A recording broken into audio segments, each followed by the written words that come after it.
and even body parts of any creature he has eaten before. By combining the powers and traits of different animals, Kim can become an invincible warrior. But he is far from a hero in the ordinary world. In fact, Kim is the most persecuted criminal in the world for a number of crimes related to poaching. When he tasted all the creatures on Earth and was hiding somewhere in Africa running errands for the local crime king, the police finally found him. Our hero was ambushed and captured. But can handcuffs hold back such a monster? As he was being taken to the prison, something unusual began to happen outside. 2 moons appeared in the sky. And when Kim dealt with all the cops and went outside, he found himself in a completely new magical world full of orcs, trolls, and monsters. Will our hero be able to get to the top of the food chain and become the strongest creature in this new world? Let's find out.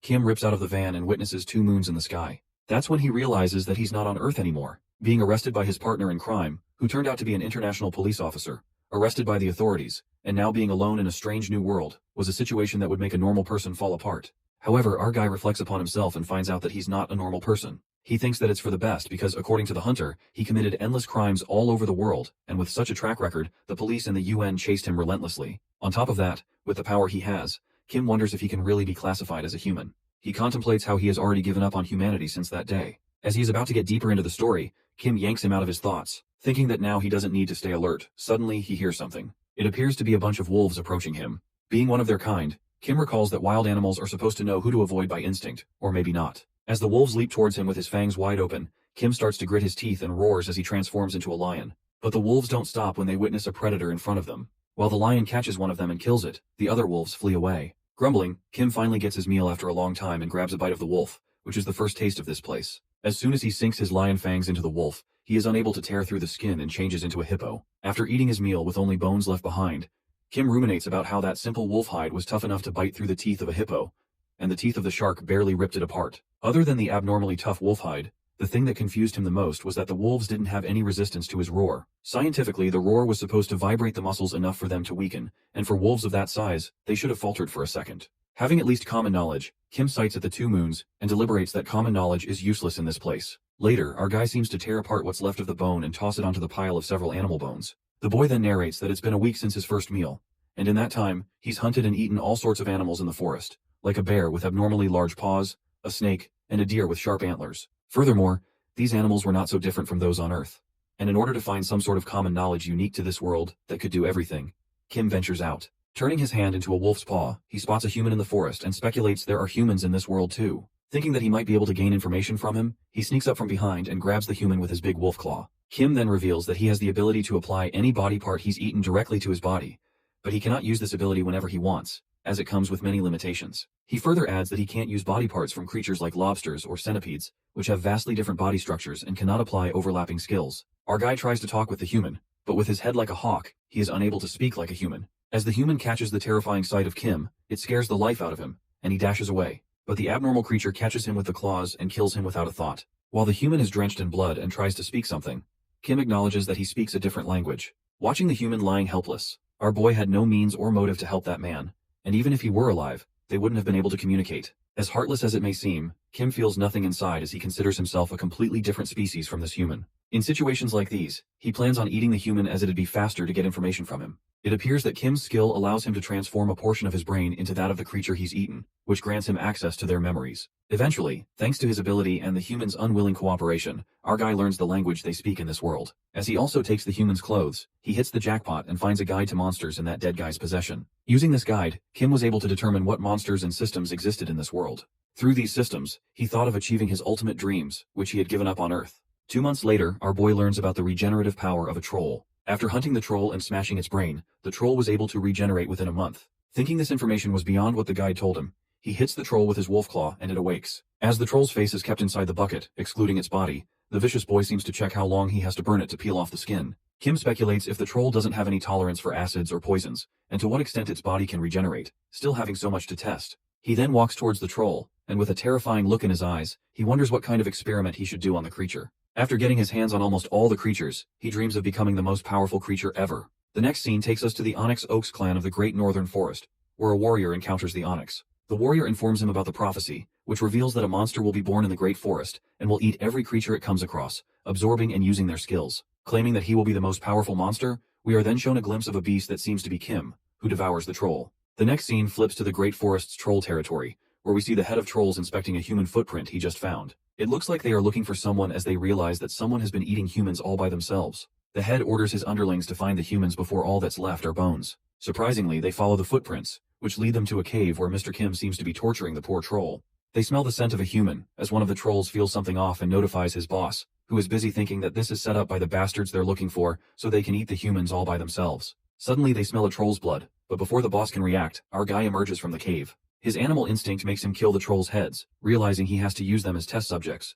But now he can't. As the trolls see their boss getting killed in front of their eyes and are confused to see the monster with a troll's muscles and a big bear's front paw, one of them attacks the monster, but his hand is cut off by a fatal bite's poison fangs, which makes him paralyzed and unable to move his body. It turns out that Mr. Kim, who has been experimenting for a long time, has found that paralyzing the trolls is the best way to render their fast regeneration useless. While the troll screams out of fear and tries to warn its fellow trolls to run away, our boy makes sure to kill all of them. It is then revealed that Mr. Kim finds something new from the Book of Beasts: skills. Although he expected this book guide to be a game at first, the things he ate in this world used abilities similar to the skills. Believing that skills exist, Kim learns a few crucial things from his experiments. Firstly, the skills don't work against organisms without skills like the viper's fatal bites use venom skills to paralyze their prey.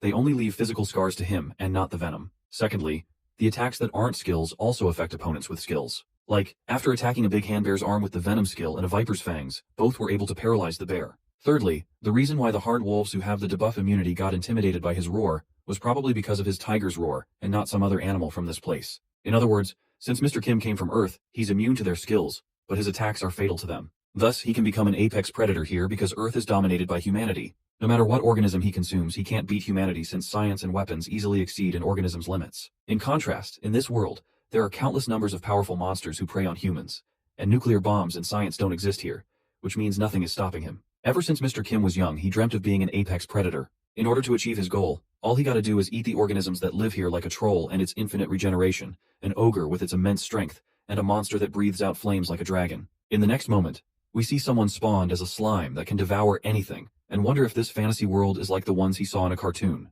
Thinking that it's God's plan that he wants him to become the strongest, the slimy creature opens the status window and checks his skill, which seems to be using souls to consume anything and own it. Just then, a snake slithers out of the bushes, and the slime devours it. Being able to use the skill of paralyzing venom decreases his soul as a result of devouring. Not giving enough care about his decreasing soul, the slime considers himself as a main character and devours as many organisms as he can. It appears that the reason this poor guy was mistreated in the past and had to struggle was because he met a powerless parent. Apparently, slime has an ability that can be compared to a monster, and it will slowly use up its soul, eventually destroying itself. At the last, the goddess of Elmwood picks him as a disposable rather than a main character. The next scene takes us to Elmwood, which is under the goddess's protection, and we see the warrior chosen by the goddess. It appears that the warrior was once killed by the monster and died a horrible death due to the destruction caused by the monster. The monster, with its overwhelming power, brought calamity to the entire world. Events took an unexpected turn, and the warrior seemed to have returned to his former self 10 years ago, realizing this was the last chance given to him by the goddess to stop that monster. As he starts speaking about a divine revelation, a strike of lightning-like pain hits him, and he wonders if it's because he lied, or if this is a punishment for breaking the warrior's commandments. The elder becomes curious about the revelation he is talking about, and asks for more information. That's when the warrior informs him that a monster that eats and absorbs skills will be born in this forest, and he is here to stop that evil beast from acting in the future. The elder affirms this as a serious issue and then mentions the missing trolls from the past 2 months. He concludes that the monster is after the regenerative power of trolls because it is a unique skill. The elder adds that if they search for the trolls now, they might be able to find the base of the monster the warrior is looking for. The warrior clenches his fist and determines that this time, things will not go according to the monster's plan. On the contrary, Mr. Kim has been experimenting on the trolls, and only one seems to be alive who seems to be begging to be killed. While all the other trolls are killed in the experiment, our guy, who has gathered enough information about the trolls, finally decides to kill him. As he's about to kill the troll, he learns that the troll's blood can be used as a recovery potion after boiling it in the guidebook. Therefore, Kim spares the troll's life only to torture it again, and the poor monster curses him, pleading to kill him. After that, he continues reading and finds a fascinating species, the forest lizardman, who peculiarly appears like humans. Captivated by the lizard man being a form between a mammal and a reptile, our guy puts on a devilish grin as it looks like he has found his new prey. Later, at the Great Forest Swamp area, the lizardman spots a troll-like creature in their territory and wonders where they've been hiding because no one has seen them lately. Meanwhile, one of them threatens the troll for daring to come in their area. The monster approaches the troll and realizes that it's something very terrifying, as it witnesses a giant creature with a snake head and troll's hand. Before the lizardman can escape, our heartless guy grabs the lizardman by the neck and devours it as he effortlessly gulps down the whole thing. While the other lizardman senses disgust, it also witnesses the weird creature and realizes that if this creature is left alive, their race will be in danger. But as he attempts to kill the monster, the lizardman is stunned to see the regeneration ability as Kim heals the wound in no time. He then brutally kills the lizardman with the poison of his own race. The scene then flips to the slime monster, who doesn't find anything special about orcs as he finishes devouring one. Smelling something bloody diffusing across the cave, the slime enters the cave and uses his hard wolf skill to look more carefully, spotting many lizardmen dead bodies. Thinking he got lucky, the slime devours all the dead bodies and thinks he hit the jackpot. As he slurps his food, he gains 3 new abilities from the lizard man, and at that moment, the warrior appears behind him. The slime looks behind only to find a human standing behind it and asks the warrior what he is. Believing he came here after feeling traces of a troll and sensing evil presence energy, the warrior is shocked to see the little slime. While the slime asks who the hell he is, the warrior senses evil and concludes that it's not an ordinary slime but a creature of pure evil. Revealing himself, the human declares that he's a warrior. Upon hearing this, the slime, who seems obsessed with being the main character, anticipates that the warrior is here for an offering to assist him in his sluggish growth. Thinking even in the anime, they start off by eating a dragon at least, the slime seems to be disappointed to see the trash warrior. While the warrior is sure that the slimy creature is insulting him, Slime recalls that a warrior is selected by the goddess, and insults them by calling them trash. Badmouthing the goddess, the slime calls the goddess of this world an idiot, and offers her a spot in its harem that he will make in the future. As soon as these words erupt from its mouth, the warrior doesn't seem to take this well. Many insulted him and his parents, but not one person insulted the goddess who created the Elmwood continent. Claiming that no one should insult the goddess, the warrior pulls out her sword. Looks like the slime has a death wish when he asks the warrior if she's kidding herself and makes it clear that he's the main character. Wondering what title he should get for killing a warrior, the arrogant creature decides to eat her and take her skills. The slime attacks the warrior, and she slashes it with her sword, speculating that if a slime's mucus disappears, they can't regenerate what they lost. But since this slime is a monster, it regenerates really quickly, thanks to the troll's ability that it had consumed. Watching the slime regenerate, the warrior becomes confident about the slime being the future calamity. Wielding her sword with extreme power, she calls him a monster of destruction, and strikes the sword with the power of greatest judgment, making the slime scream in agony. The scene then switches to Kim, who narrates that with the structure of an animal's head, they cannot use human speech. But after consuming a lizard man, they are able to speak on the same level as humans, even with a reptile's head. Because the reptile and mammal parts are compatible. With the need for more, Mr. Kim appears in front of lizardmen as they first think of him as their kind. At that moment, they realize it's not a lizard man, but another creature and attack him. However, with the poison made for them, the powerful monster kills all the lizard men. On the other hand, the warrior walks away after thinking that the slime is dead now, but it reappears in bad condition and seems to be recovering slowly because of the damage. Needing something to eat instantly that can provide him energy, the slime goes into the cave, and moments later our guy comes back after hunting. Witnessing all his food gone, Kim is taken aback and wonders which fucker did this, eventually spotting the slime creature. We are then transported to Slime's backstory. It occurs that he used to be a human, and people used to call him a slob because all he did was follow his instincts, like not trying to do anything at all. In other words, this guy was a useless piece of shit.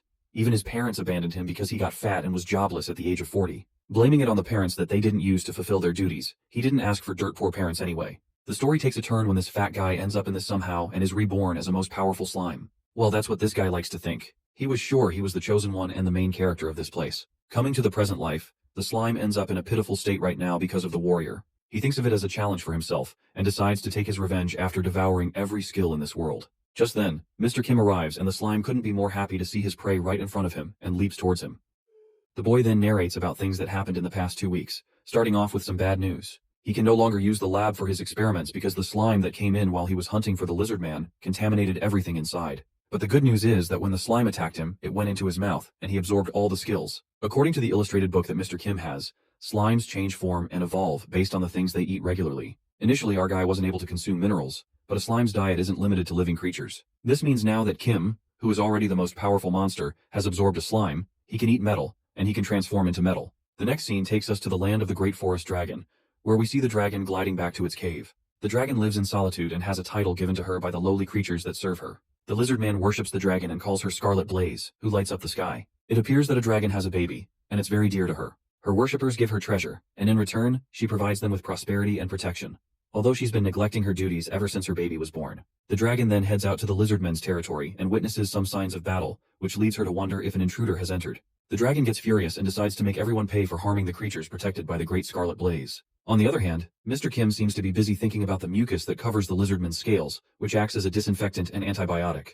The mucus that covers the scales and slime is made up of the same kind of mucus, which means if he were to eat durable metals and change this mucus into metal slime, he would undoubtedly get stronger. Wondering where he would find a metal like that, he looks around with his hawk eyes and down to the orc territory of the Great Forest, which is the most powerful tribe. Finding it difficult to deal with 40 strong orcs, he thinks of another way to sneak into their territory. That's when a red dragon flies above him, catching his attention. Because of the memories of the lizard man, he's aware that the dragon has a baby. Using his ability, he can swap the brains of the animals that he ate and examine their memories. However, if he swaps his entire brain, he'll lose his senses, so he only swaps a part of it. According to his book, the dragons are protective of their young ones, and our boy gets an evil idea to mess with the dragon baby, supposing that he doesn't even need to step in. The mother dragon piles up the food for her kid, and instructs the baby dragon to wait for her before she returns patiently. Baffled, the baby dragon asks his mother when he will go outside, but the dragon warns him not to even think about going out when she's not home. After that, the dragon activates the barrier magic to ensure the safety of its child, and leaves to inspect the situation. The scene then flips back 30 minutes earlier, before the dragon leaves.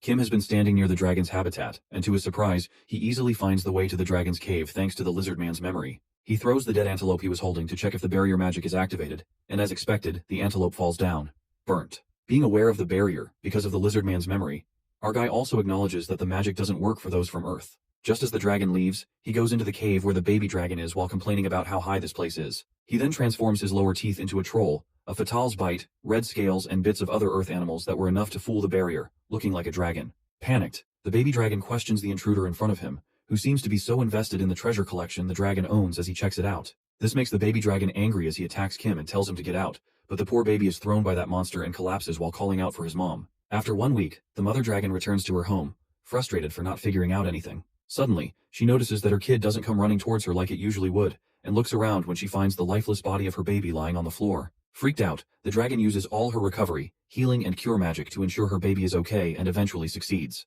While she asks the baby dragon about what happened after comforting him, the baby cries as he reveals that it was a guy with bottom teeth popped out who hurt him as well, and the food she collected for her baby was all taken by that intruder. The description of the teeth popped out and red skin that was told by her kid instantly makes her realize that those orc bastards are the ones to hurt her baby, since they are the only ones like that in the Great Forest. She decides to make sure they pay for this and rumbles out of anger, which satisfies our boy, who has been waiting for the reaction. On the other hand, in the orc territory, one of the orcs reports to his elder about a suspicious thing they found while they were on duty. After inspecting it, the elder wonders how a valuable relic like this could be inside a bush with blood on it. It turns out to be the dragon's blood, which makes him more confused. But before they can do anything else, the angry dragon soars above them and is ready to take a payback. The dragon discovers that it's her baby's blood on that sword, which drives her stark raving mad as she attacks everyone. Surprised by the sudden attack, the orc's horn calls forth every orc in the forest and figures out it's a trap. It is revealed to us that the fight goes on for 3 days. Although the orcs won, countless of them died, and those who survived left the great forest, leaving the dragon as a feast for the monster, Kim. On the other hand, the baby dragon realizes that his mother is no more and grits its teeth in anger, leaving its nest.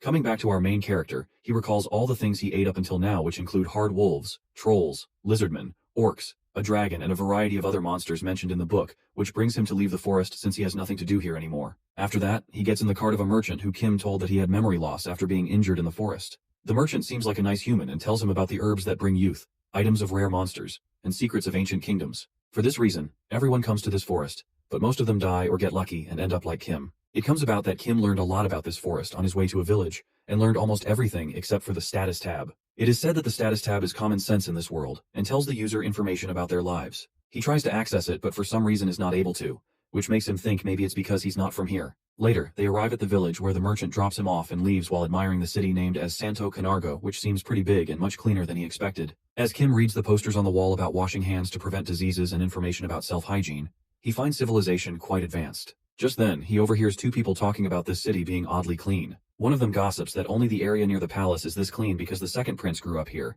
and he was the first person to come up with the idea that hygiene is related to diseases. The guy concludes that the prince did all this before he was 10, making them think he's a genius and wish to meet him at his coming-to-age ceremony next month. Our guy, who has been eavesdropping on the entire conversation, reckons that the idea of hygiene came around the 20th century on Earth, while this civilization looks like it's in the Middle Age, which leads him to assume that there might be another human like him who has the memories of Earth. Getting curious to meet the prince. In an unexpected turn of events, not before too long, our guy gets to meet the prince, who turns out to be Eddie Montoya, his partner who betrayed him earlier, and was devoured by Kim. It is revealed that Eddie Montoya was his real name before he was reborn. He was a second-generation Latino born in the US to immigrant parents. This guy was living the life of an elite, worked as an investigator for the International Special Police Force and as a secret agent for the CIA. However, his life met an expected end after meeting a vicious monster.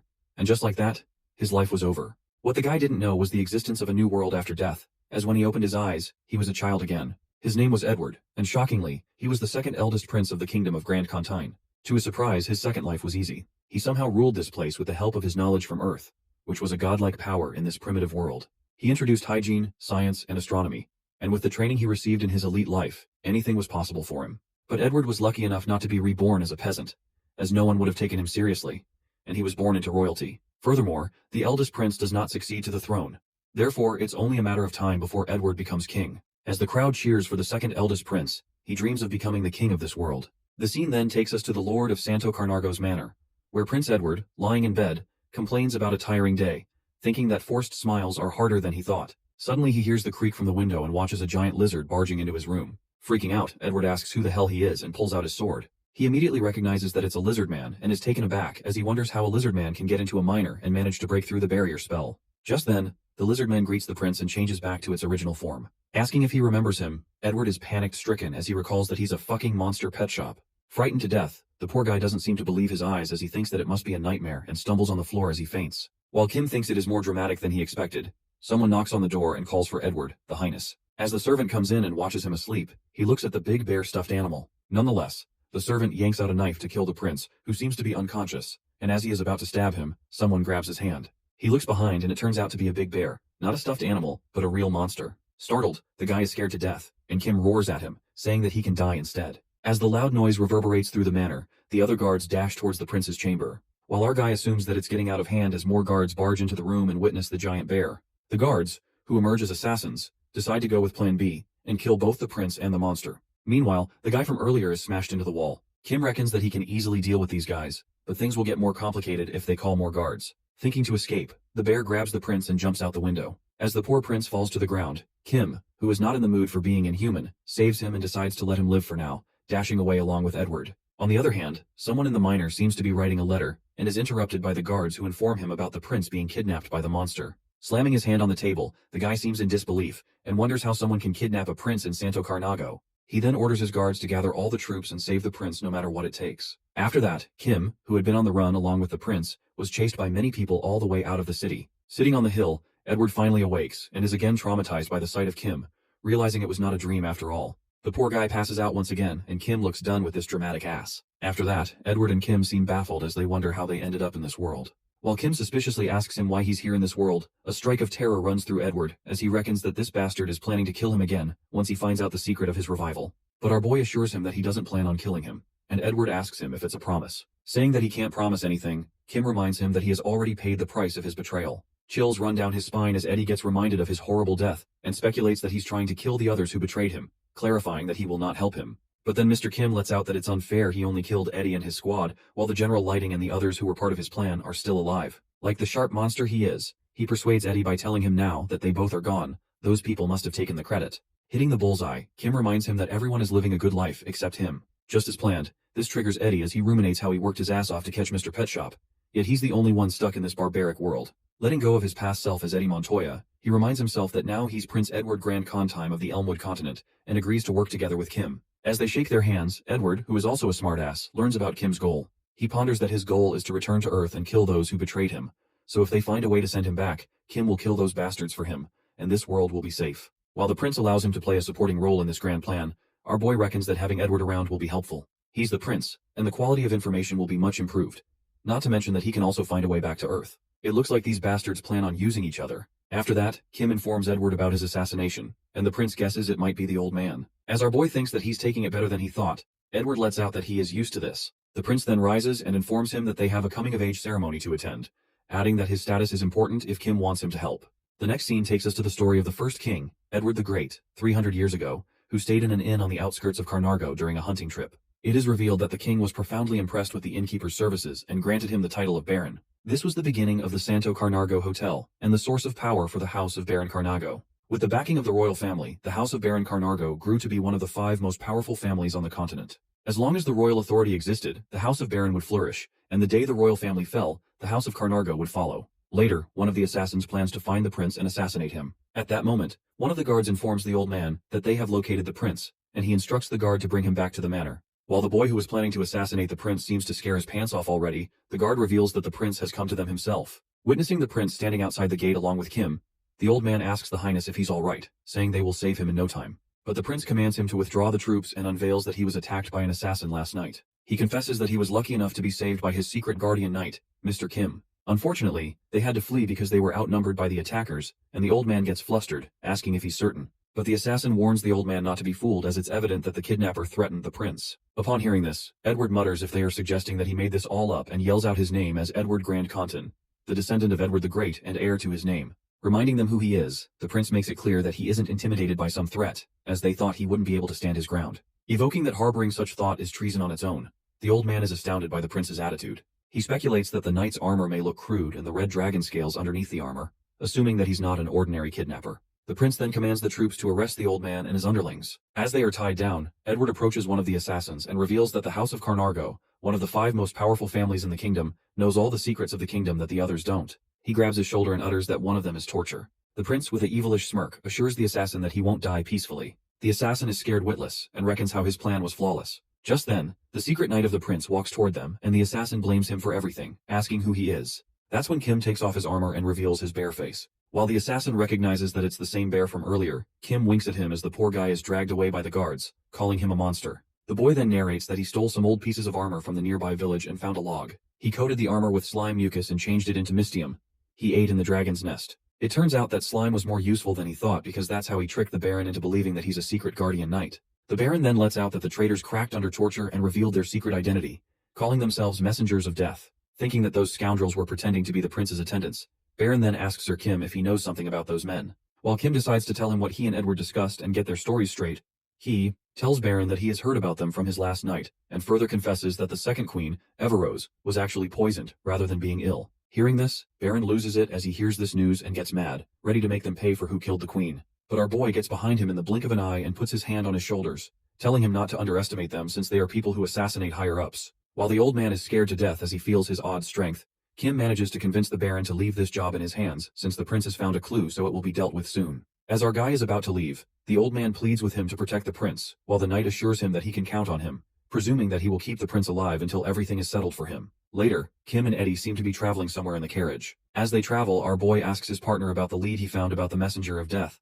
The prince informs him that it was a lie, and he does not need any clues since he already knows who they are, adding that they're traveling to the exact place where they are. Kim seems to be curious. Edward tells him that it will be much more exciting and he'll meet the ringleader once they're back in the capital. With that, he asks Kim about what he wanted to ask him about earlier. It comes about that Kim is confused about the status tab and asks about it from the prince. While our guy assumes that it's because he's not from his world, Edward finds it strange as he has a status tab of his own. The prince then elucidates that the status tab is not only limited to people but every organism in this continent has it, and with the identity skill, he can look at others' status tabs. Edward lets out that he also has that skill, and saw Kim's status tab when he used it earlier on him. To check it out, the prince uses his identity skill again, but fails to see Kim's status tab. After giving it a thought, he asks Kim to change into some other animal as he wanted to check something. Our guy then transforms into a grizzly bear, but the prince interrupts him and tells him to change into a creature from this world. As soon as Kim transforms into an orc, Edward witnesses his status tab and concludes that the status tab doesn't work on Kim since he's from Earth, but when he transforms into something from this world, it works. In the meantime, they test out all the monsters,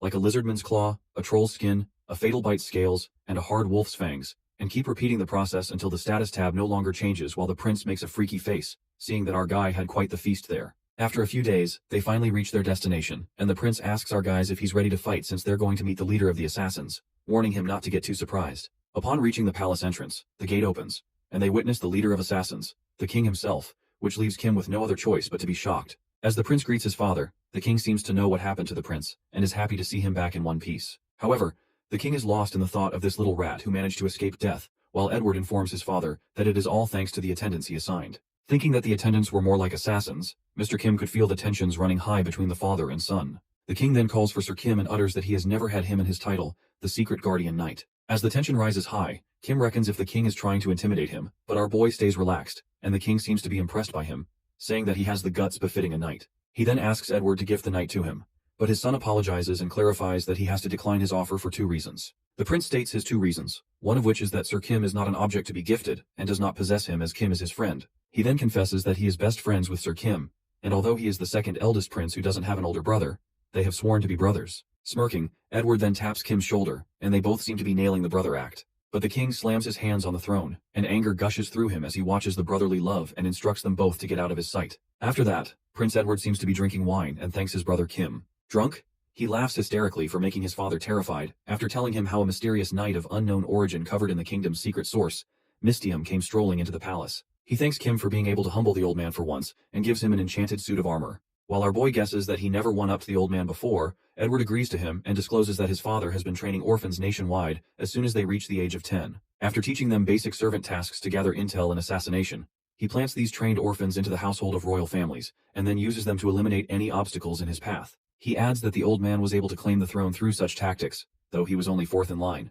Furious, Edward shatters the wine glass as he came up with his idea first and calls the old man son of a bitch. After that, the evil prince feels assured after informing the king of his sworn brother, and anticipates that behind that calm facade, the old man was about to shit his pants. Meanwhile, he feels overjoyed for doing that to his father. Someone comes bursting into the room. She turns out to be his sister, who complains about him being rude to his father and rushes towards Edward. However, Sir Kim blocks her path and instructs her not to move. The princess lashes out at the knight, but Kim, being a drop-dead serious, clarifies that it's the prince's private quarters and she's trespassing without even knocking. As she tries to talk back, Kim pulls out his sword and aims straight at her neck, uttering that he won't ask her a second time. Trembling with fear, the princess trips to the ground, and at that moment, Edward rushes to his sister, asking if she's all right. Edward becomes the sweetest man alive and appeases his sister, Eleanor, who seems to be sobbing. He then escorts her back to the room and tells her to talk later. As soon as he closes the room, he calls her a despicable wench. After that, Kim asks him if she is his little sister, and that's when Edward discloses that his sister bestowed the power of the goddess, adding that she will be the first to be eliminated when he becomes king.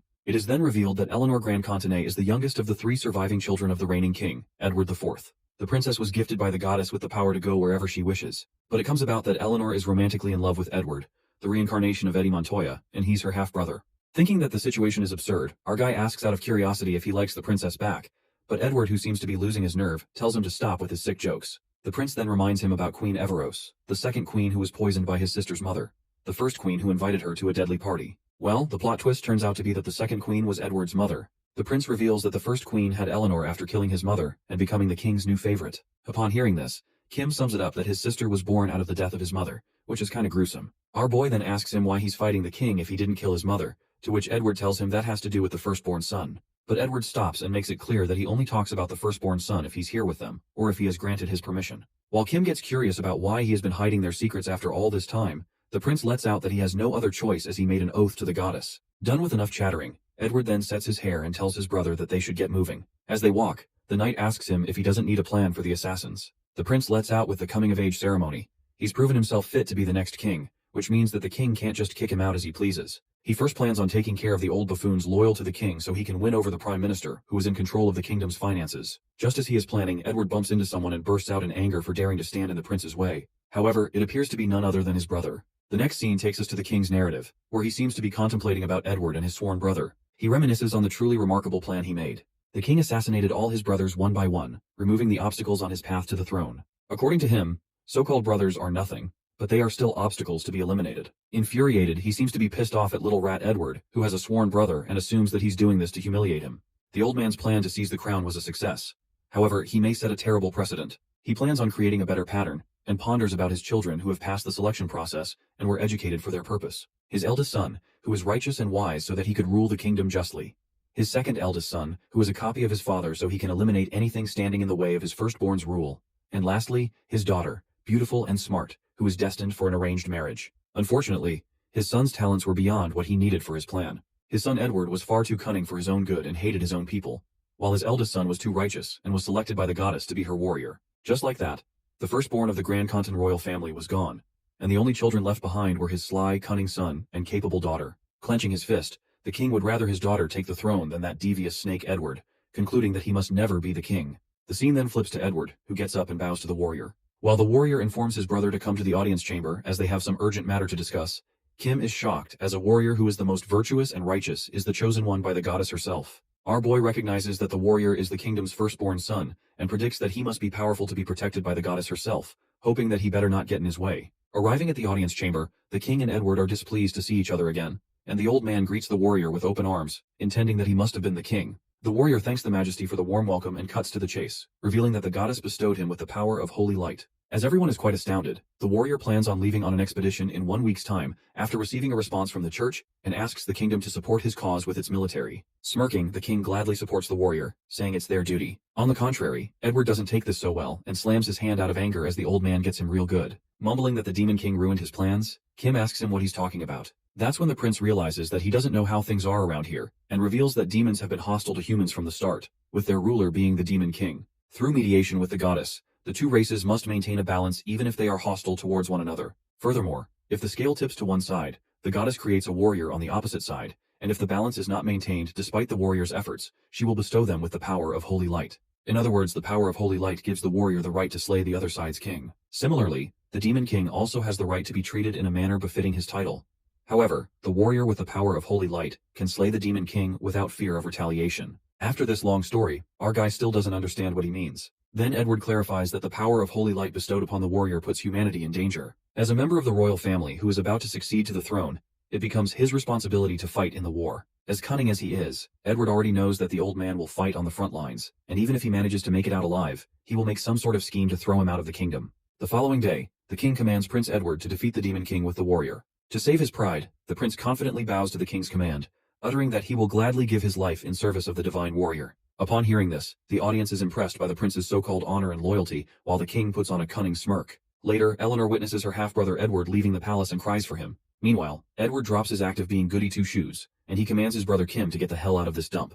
Leaving the palace, Kim appreciates the prince for taking it better than he expected. There's not much he could do anyway. Edward, who seems annoyed, says that he just has to defeat the demon king and kill that old bastard, referring to his father. He then asks Kim about the things outside, and he informs the prince that they are planning something as they close in on the carriage. Being sure that the old man wouldn't let him go this easily, the prince asks for the location, and Kim reports that someone is approaching from behind. He's going to try to disable the protective barrier, asking Edward if he should stop him. The prince refuses and lets them try it. Moments later, one of the guards breaks the protective barrier, and with Phase 1 being a success, they proceed with Phase 2. Two guards on both sides of the carriage prepare a fireball attack, while the driver gets the signal to jump off the carriage. As two of the guards fall off, the carriage suddenly crashes and slows down. Aiming the fireball attack on the carriage, one of them mistakenly strikes the fireball at the other guard. Inside the carriage, Kim seems to have transformed himself into a monster and peeks outside. Edward is saved by Kim, who is now turned into a giant monster, and the prince is quite surprised to see him every time. Our guy makes a classic entrance and tells him now the monster is on his side, so he should get used to it. As they move forward, the knights, who seem to be blocking their way, are startled to see a monster. The monster then lets out a roar, making the horses go berserk. As one of the knights tries to cast a spell on the horses, the others decide to complete their mission first and fix the horses' minds later. Just as they run towards the monster, to their surprise, the monster breathes fire at them and burns the knights to death. Spitting fire at them, Kim himself is astonished by the powerful dragon fire and gets proud for using it for those orcs instead of facing the dragon head-on. It turns out that he has killed the knight's general, which makes them more angry. While one of them stabs his sword on the monster's arm, the attack doesn't seem to affect him. The dragon monster then grabs the horse by the tail and flings them away with full strength. Watching their fellow knights getting whacked badly, they retreat immediately and plan to alert everyone at once. As they scamper away, the knight promises to come back for their general's body. However, they are attacked by a quantum ray from behind, and it emerges to be Edward. While Kim asks him if it is magic, the prince seems to have used light magic for long-range shooting and reveals that he was born with the attribute of light. Being sarcastic, our guy is surprised by Edward's light magic and finds it ironic for someone who's been hiding in the dark. The next scene switches to the village, where our boy narrates that he and the prince have been traveling for 2 days on horseback, and eventually arrive in the village where they were supposed to meet with the warrior's men. Meanwhile, the prince is having lunch. Kim lets out that this nonsense would have been avoided if he had left the palace with the warrior. But Edward elucidates that if he was the warrior, they wouldn't have the chance to kill him, and seems pretty confident that the old man arranged the schedule that way on purpose. In the meantime, the prince asks brother Kim if he has any questions, and it looks like our boy has a lot going on in his mind. He questions that humans possess the power of holy light, and that would make the fight one-sided, adding that it would be a sin for the demons to harm the divine warrior. Edward briefly responds that it's okay to kill the warrior bestowed with the power of holy light because the goddess is fair, and everybody gets the same immunity that the power grants. He adds that the goddess will not punish the demon king if he kills the warrior. However, that has never happened in history, and if the demon manages to kill the human warrior, that means humanity's reign will end since the superior race would have won. Listening to this, Kim puts on an evilish smirk and concludes that it's survival of the fittest, like what he's been doing for most of his life. While Edward asks him why he is smiling, as it has nothing to do with him, he warns Kim not to interfere with his plans, calling him a bastard. But being sworn brothers, our guy assures him that they still have a contract. The prince then lets out a sigh of relief, and appreciates him for being a monster with good morals, while Kim asks him if he knows any other monsters. The prince then mentions a monster called a saintess, who is a real piece of work. At that moment, someone appears from behind and asks Edward to elaborate. Well, it turns out to be the saintess. Freaking out, the prince clarifies that she must have misheard. Calling her a monster, the saintess seems kinda pissed off. To piss her even more, the prince calls her delusional, and tells her that it must be tiring to take every personal insult thrown at her and think that it extends to the whole group. Not holding back, saintess backfires and says that the prince is not as perfect as he seems, asking Edward to come by the temple someday, and they will put him back in his place. When the prince tells her to be familiar with her place under his foot, the prince seems to cross the line, enraging the saintess as she makes the whole place shake. While Edward is startled, the saintess plans to take this outside and warns the prince to prepare his funeral arrangements. As they continue to bicker, the people start gossiping about the prince and the saintess brawling in the streets when suddenly Kim shouts at them to be silent. He then throws gold towards them to shut their mouth, commanding that they never heard or saw anything here. After that, The people get busy collecting the gold, and Kim reminds the prince that cleaning his mess isn't part of the contract. It is then revealed that the Saintess is a warrior created by humans. And just like how the goddess creates a warrior, the temple uses blessings and magic to create a Saintess. Unlike a goddess who can create a warrior in a heartbeat, it requires 10 long years for a temple to create a single Saintess. In addition, the cost is equally high, and therefore, they are only able to produce one. But the completed Saintess is truly invincible, as her bones are made of blessed magical metals, her muscle mass is extended to the extreme, and she has superhuman physical abilities. The scene then takes us to Edward's flashback when he first saw the Saintess at the age of 6 and saw potential in her. He planned to make her his royal guard, but the temple took her away from him. Yanking out his flashback, the prince questions whether he can beat her in the combat. Kim walks outside and witnesses the prince fighting with the Saintess. As both seem to be hopping mad, he asks them to stop as the warrior will be here soon. The Saintess finally leaves, saying that she has preparation to do anyway, while Edward is not done yet as he plans to get her next time. Just then, our guy calls him out and grabs the prince by the neck, reminding him that he agreed to be his knight and not his nanny. Giving a deadly stare through his armor, Kim warns him not to further annoy him with his foolish behavior. He then releases the poor prince, who starts coughing and leaves. Later, the warrior arrives, and Kim cannot help but ponder that he came on foot, didn't soar through the skies, and even looked like an ordinary knight. In the meantime, the Saintess then greets him, and the warrior is glad to see Edward, looking that he made it here safely. While the prince assures him that the journey wasn't much complicated, aside from a few minor exceptions, the warrior introduces himself to the secret guardian knight Kim. As they shake hands, Edward seems to be pissed off at him, and our guy looks at him, thinking that he's acting like a little kid as he's still pouting about earlier. After that, the warrior informs them that the situation hasn't changed as the goddess hasn't taken the power of holy light. Admitting that the Demon King will be exceptionally powerful compared to his predecessors, he points out that there's no guarantee they all will make it out alive if they go down this path. The warrior then asks them if they are still willing to follow him, to which they all agree, including Sir Kim, as he is the prince's guardian knight. Striking his sword on the ground, the warrior declares the formation of the order to take down the Demon King when suddenly someone enters the scene. It appears to be a demon, snickering as he had been waiting for this moment. Shortly the warrior spots him. The demon is Francis de Freyrode, the general arrogance of the 7 deadly generals. The weird-looking demon witnesses the humans seeking fit to declare war in the demon territory, which leaves him with no choice but to fight. The demon rings the big bell, causing an uproar among the civilians. Disturbed by the deafening noise, the warrior asks the demon to stop harming innocent civilians. However, Francis makes it inevitable that this village is their territory, and there are no longer civilians here, only servants loyal to the Demon King. Abruptly, many wolf demons begin to appear and are commanded to kill the humans. It is then revealed that werewolves are the lowest class demons that increase their number by infecting humans, and those who have turned cannot return to being humans. Those werewolves are forced to be puppets of high-class demons until their lives are bled dry. Meanwhile, Francis, the general arrogance, reckons that these lowly werewolves won't bring down the order, and gets on with his real task. He then witnesses Prince Edward fight the wolf with his light magic, and notes that he has evasion tactics like an acrobat.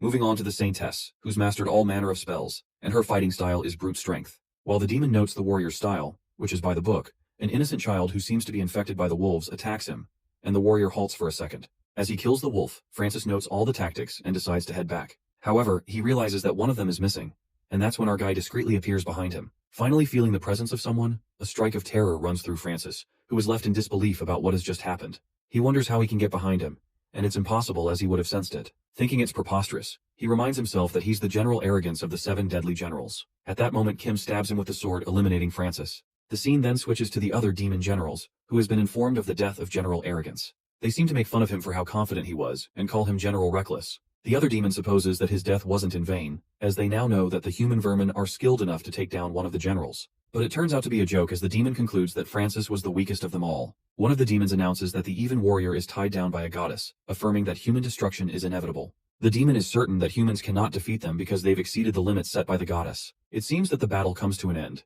resulting in the execution of Francis, one of the 7th demon generals of the Demon King, as Kim notifies the warrior about it, and the werewolves that have been dealt with. The prince uses his recovery magic to examine the demon's face closely, and wonders if he is one of the 7th generals who manage information, which means he must have quite the authority. He inspects why Francis would use weak werewolves, and was even too defenseless, but he is relieved that they were able to take this demon out. Edward also becomes suspicious of the situation, wondering if the real enemy is lying low. Meanwhile, Kim wonders if the werewolves would do him any good. He then remembers that when he ate the lizardmen, his compatibility with reptiles went up. Similarly, eating werewolves should increase his compatibility with mammals too. He then munches on the wolves, excited to see the results. The prince then walks towards Kim and asks him if he's going to eat these wolves, getting panicked as he reminds him that there are other people here as well. They both then divert their attention to the dead body of the demon in front of them, and the prince tells Kim that this demon was used as a pawn by the Demon King, assuming that he was no longer needed. While he asks Kim's thoughts about this, our guy lets out that intel is crucial in all scenarios. That means if the Demon King did get rid of the general in charge of the intel, then he believes that the demon society is no longer the society the humans knew before. As the prince agrees with him, he finds it hard to believe that the Demon King would simply dump his intel man without a massive shift in their societal structure. This makes him more curious as to what happened in the Demon Kingdom. That's when our guy concludes that there might be a third one that came from the Earth just like them. This leaves the prince in utter shock as he processes the information for quite a bit. Quitting the drama, Eddie makes sure that the warrior and Saintess are busy taking care of the bodies, and asks Kim to listen to him carefully. Smirking, he reveals his evil idea of taking out the warrior and the Saintess if there really is a third one in the Demon Kingdom. After that, a huge ditch is dug to bury the dead bodies of the werewolves as the mud is thrown on top of them, and their graves are covered. The Saintess makes a prayer for the dead while in the meantime the carriages arrive. The Saintess then asks the warrior who will be holding the horse's reins since Kim only drives vehicles with an engine. The warrior's sacred code forbids him from driving, whereas the Saintess does not know how to drive a carriage. Therefore, the prince ends up driving the horse carriage. Driving the carriage, Prince Edward finds this like a dragon quest, and Kim wonders what that is. They end up having a little bickering session as they curse each other. Our guy speculates that the prince is trying to tell him something because he's talking in Russian, uttering to get to the point. The blonde-haired guy reveals that he knows of a way to kill the warrior, which makes our boy wonder if the warrior can really be killed. He has encountered all sorts of living things, and he can't be killed easily, or he's not even sure if he can be killed. He felt it when he met the warrior back at the village, and he slayed most of the werewolves only using his sword, not once using his skills. Kim believes his advanced abilities make him a tough opponent. However, since our fella has numerous specialized skills, it is possible to defeat him. That's when Eddie discloses that the qualifications of being chosen a warrior include only the most righteous, the most just, and the most good-hearted will be selected. Still, if he does not fulfill any of these, the warrior is punished, and will be weakened enough for Kim to take him on. Our guy asks his fellow if he has a plan, to which the prince denies, saying they don't need a plan in the first place, and just have to go with the flow. In the meantime, their conversation is interrupted by a Saintess, who asks the prince about what he's talking about with Kim. The prince gets pissed, and he insults the Saintess, and with that, they both start bickering while our guy is so done with them and decides to switch places with her. While in the carriage with the warrior, he asks Kim about how he became the prince's guardian knight, which makes our guy wonder why he would ask that.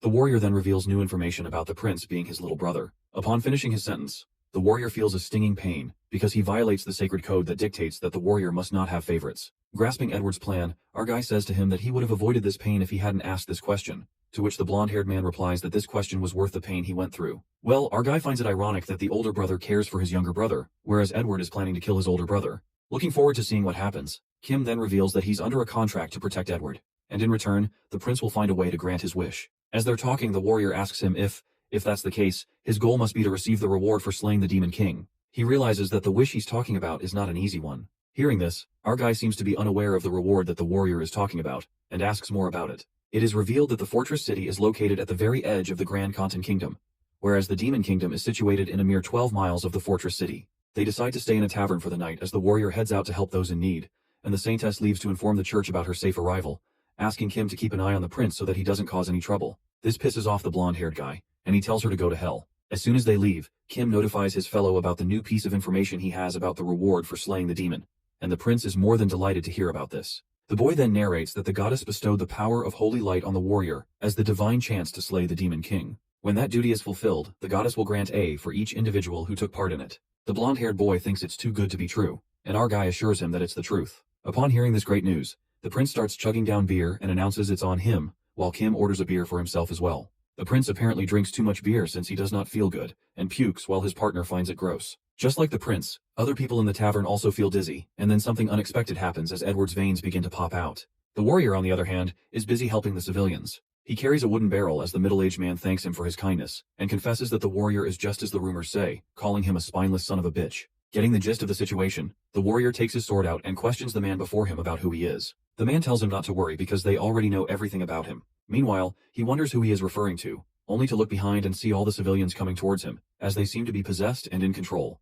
Well, it turns out to be one of the 7 deadly demon generals, Ferris de Glutarod, who has all the civilians under his control, revealing that he tainted the water supply with the eggs of a parasite that once is digested, grows inside the body and takes over the host's mind. Sadly, those infected people have no choice but to obey every order given by the demon. In other words, these people are innocent civilians who are being controlled, but the warrior has to kill them in order to reach the demon himself. It seems that the demon is pushing the warrior to go against his sacred code. He asks the warrior how far he is willing to bend the code, which states that he must not harm any innocents. Listening to this, the warrior is frustrated that the demon knows his weak points and tries to find a way to get up on the roof to gain high ground and spot the demon. However, his moves are already predicted when he witnesses his companions, also controlled by the parasite, on the roof. The prince speaks to the warrior telling him that his move was predictable, and shows the demonstration of his greed by stretching his arm in front of Sir Kim, who breaks his arm with one move. The warrior is left shaken by the heinous act of Kim, who just harmed the prince whom he vowed to protect. But it doesn't end here when he breaks Edward's neck and chokes the saintess, making them fall unconscious. Even the demon thinks it has gone a bit too far,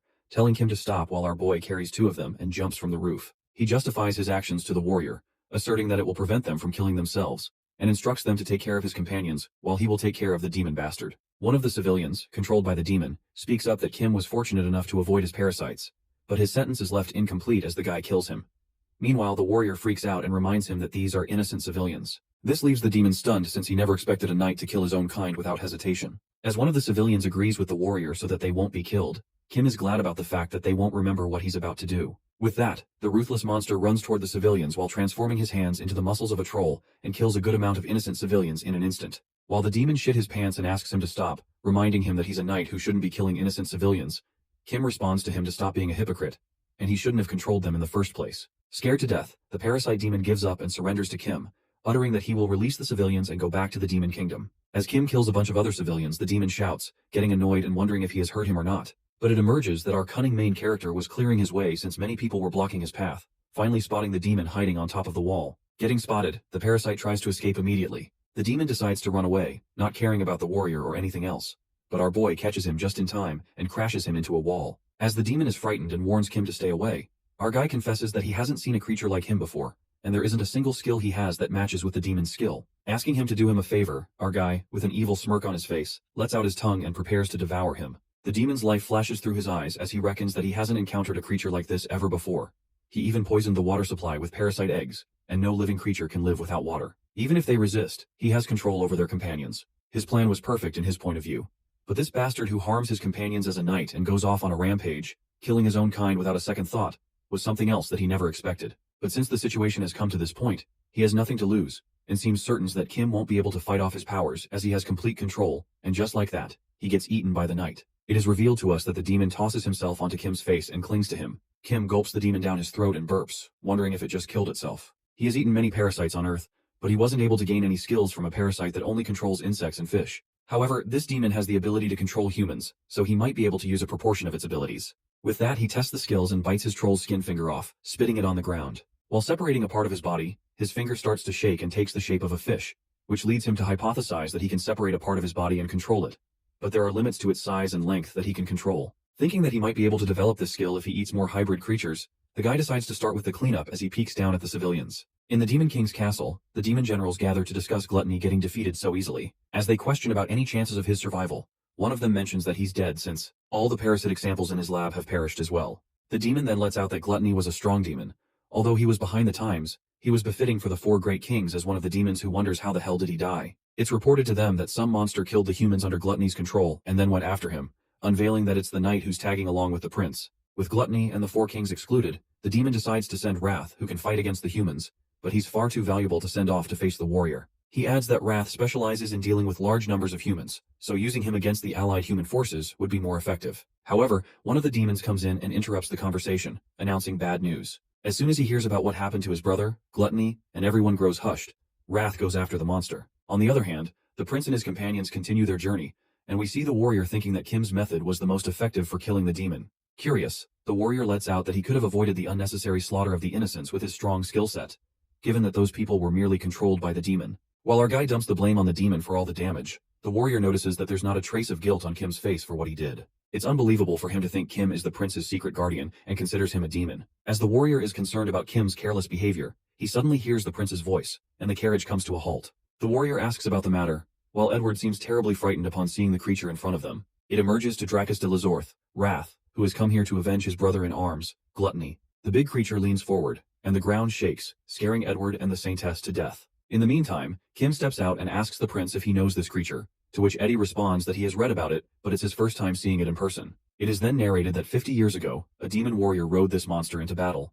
He heard that it was twice as big as the dragon. Our guy calculates the length, wondering if this creature is twice as big as the dragon, then it will probably be 100 feet long, but it looks bigger than that. Wondering if there's an end to it, the prince informs him that it must have grown over the past 50 years because reptiles tend to keep growing throughout their life. Their conversation is interrupted by the saintess, who exclaims that this isn't the time to marvel, and they need to figure out how to kill this monster. Abruptly, they all go quiet when they hear a weird noise, which appears to be the beast's spiked hammer-like tail, who swings it with full force and crashes his tail into the carriage. The giant demon wags its tail, which destroys the carriage, and all the members crash on the ground. Furious, the demon calls them puny insects and asks them who killed his comrades, determined to seek revenge. As the demon again strikes its tail towards them, they dodge the attack. In the meantime, the Saintess tells Edward that shield defense is his specialty, urging him to show what he's got. But the prince thinks it's absurd, as there's no way he can block that attack. He then points towards the warrior and asks if he can do anything with his parry skill, which is a countermove to deflect attacks. The warrior refuses and says that the attacks are too powerful, suggesting the Saintess absorb the blow and then recover later. But it doesn't seem possible, and she won't have time to recover as she will be blasted to bits if she gets hit by that thing.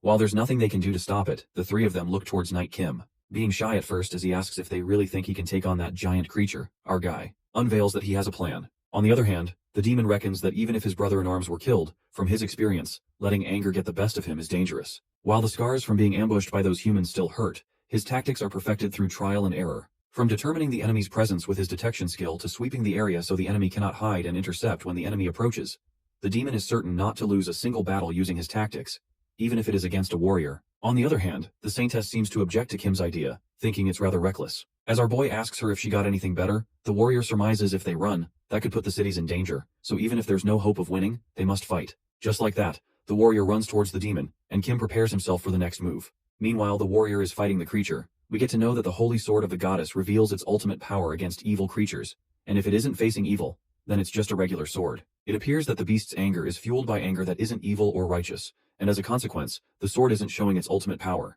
While the warrior keeps dodging the attack and draws closer to the beast, thinking that it won't be able to swing its tail from this close, unexpectedly, the demon's tail turns out to be flexible, whacking the warrior. Fortunately, the guy manages to avoid the full blow as his sword screeches through the ground, but he can't seem to stand. Watching the warrior lose hope, the demon asks him if this is all he's got, and thinks that his fellow demon Ferris lost to a weakling like him. As the beast assumes that the warrior is making quips before his doom, the warrior shouts, saying that he couldn't believe their plan worked to perfection. The scene then takes us back to 5 minutes earlier where Kim reveals the only way to defeat the monster. He explains that the warrior will distract the beast while he approaches it from underground. Noticing that it has a scar on its underside, they plan to aim for it. But the warrior questions if he's confident this will work, and our boy confidently agrees, saying that he just has to distract him long enough. Kim ponders that the monster won't be able to detect him but might hear him digging underground, and that's how the warrior will act as bait. While the warrior decides to go with his plan, Kim asks why he trusts him, to which the guy responds that it's highly unlikely because, as a warrior, he has a lie detection skill. Our main character seems to be not lying this time and believes since the skills from this world won't work on him, he could lie to a warrior if needed, and plans on using it against him someday. The warrior then leaps towards the beast to distract him, and Kim attacks him from underground. With the power of almost every animal, digging underground was the easiest thing for him, with abilities like the muscles of a troll, body of a mole, and the claws of a dragon. A moment later, the beast finally detects Kim and gets shocked by his dragon's arm. Just like that, our boy leaped toward him with his dragon claws and burst inside his body. Kim successfully gets inside the beast's body, which appears to be too big for him to wander aimlessly. He checks out his new parasite skill, and they begin to scatter everywhere. To his surprise, the parasites seem to be feeding all the information back to him. Thinking that the skill has proven to be useful, our guy recalls that the parasite demon was friends with the beast. Putting on a evilish smirk, our guy wonders how cruel fate can be as the beast is dying at the hands of his own friend. At that moment, he senses something inside the monster's body. While ripping it apart, he finds an organ and jumps in for a feast. On the other hand, the warrior decides to attack, but he witnesses the monster crying out of pain and begs for help, screaming that his insides are burning. As the Saintess winces in fear, thinking it's too cruel, Edward is surprised that his brother managed to pull it off. After that, the beast crashes down as it takes its last breath, and Kim splashes through its eyes, drenched in blood. Watching our guy mercilessly bursting out of the beast, the three of them are left speechless. On their way, Kim breaks the silence by asking about the matter, and Edward clarifies that they're just shocked by what he did back there. But our boy doesn't seem to care much as he got a valuable skill out of it. The boy then narrates the dinosaur monster isn't that valuable despite its size. It just had large muscles which he ripped with the help of his strong troll muscles and dragon scales and skin that were far superior. The hunt wasn't a complete loss.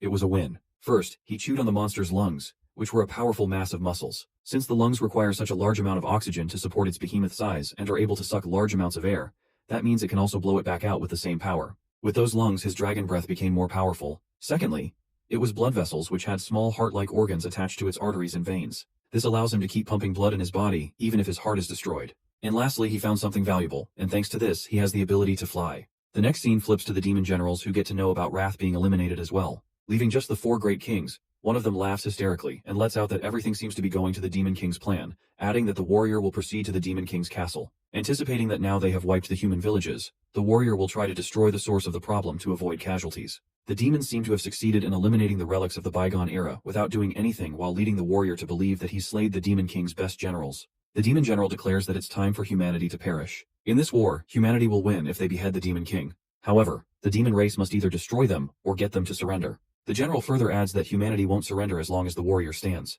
With the warrior being blessed by the goddess herself, the demon concludes that in order for them to win this war, they have to destroy humanity. In simple words, they just need to annihilate humanity before the warrior slays the Demon King, and these are the wise words of their new Demon King. After that, all the demon generals pledge allegiance to their Demon King, the one who hails from another world.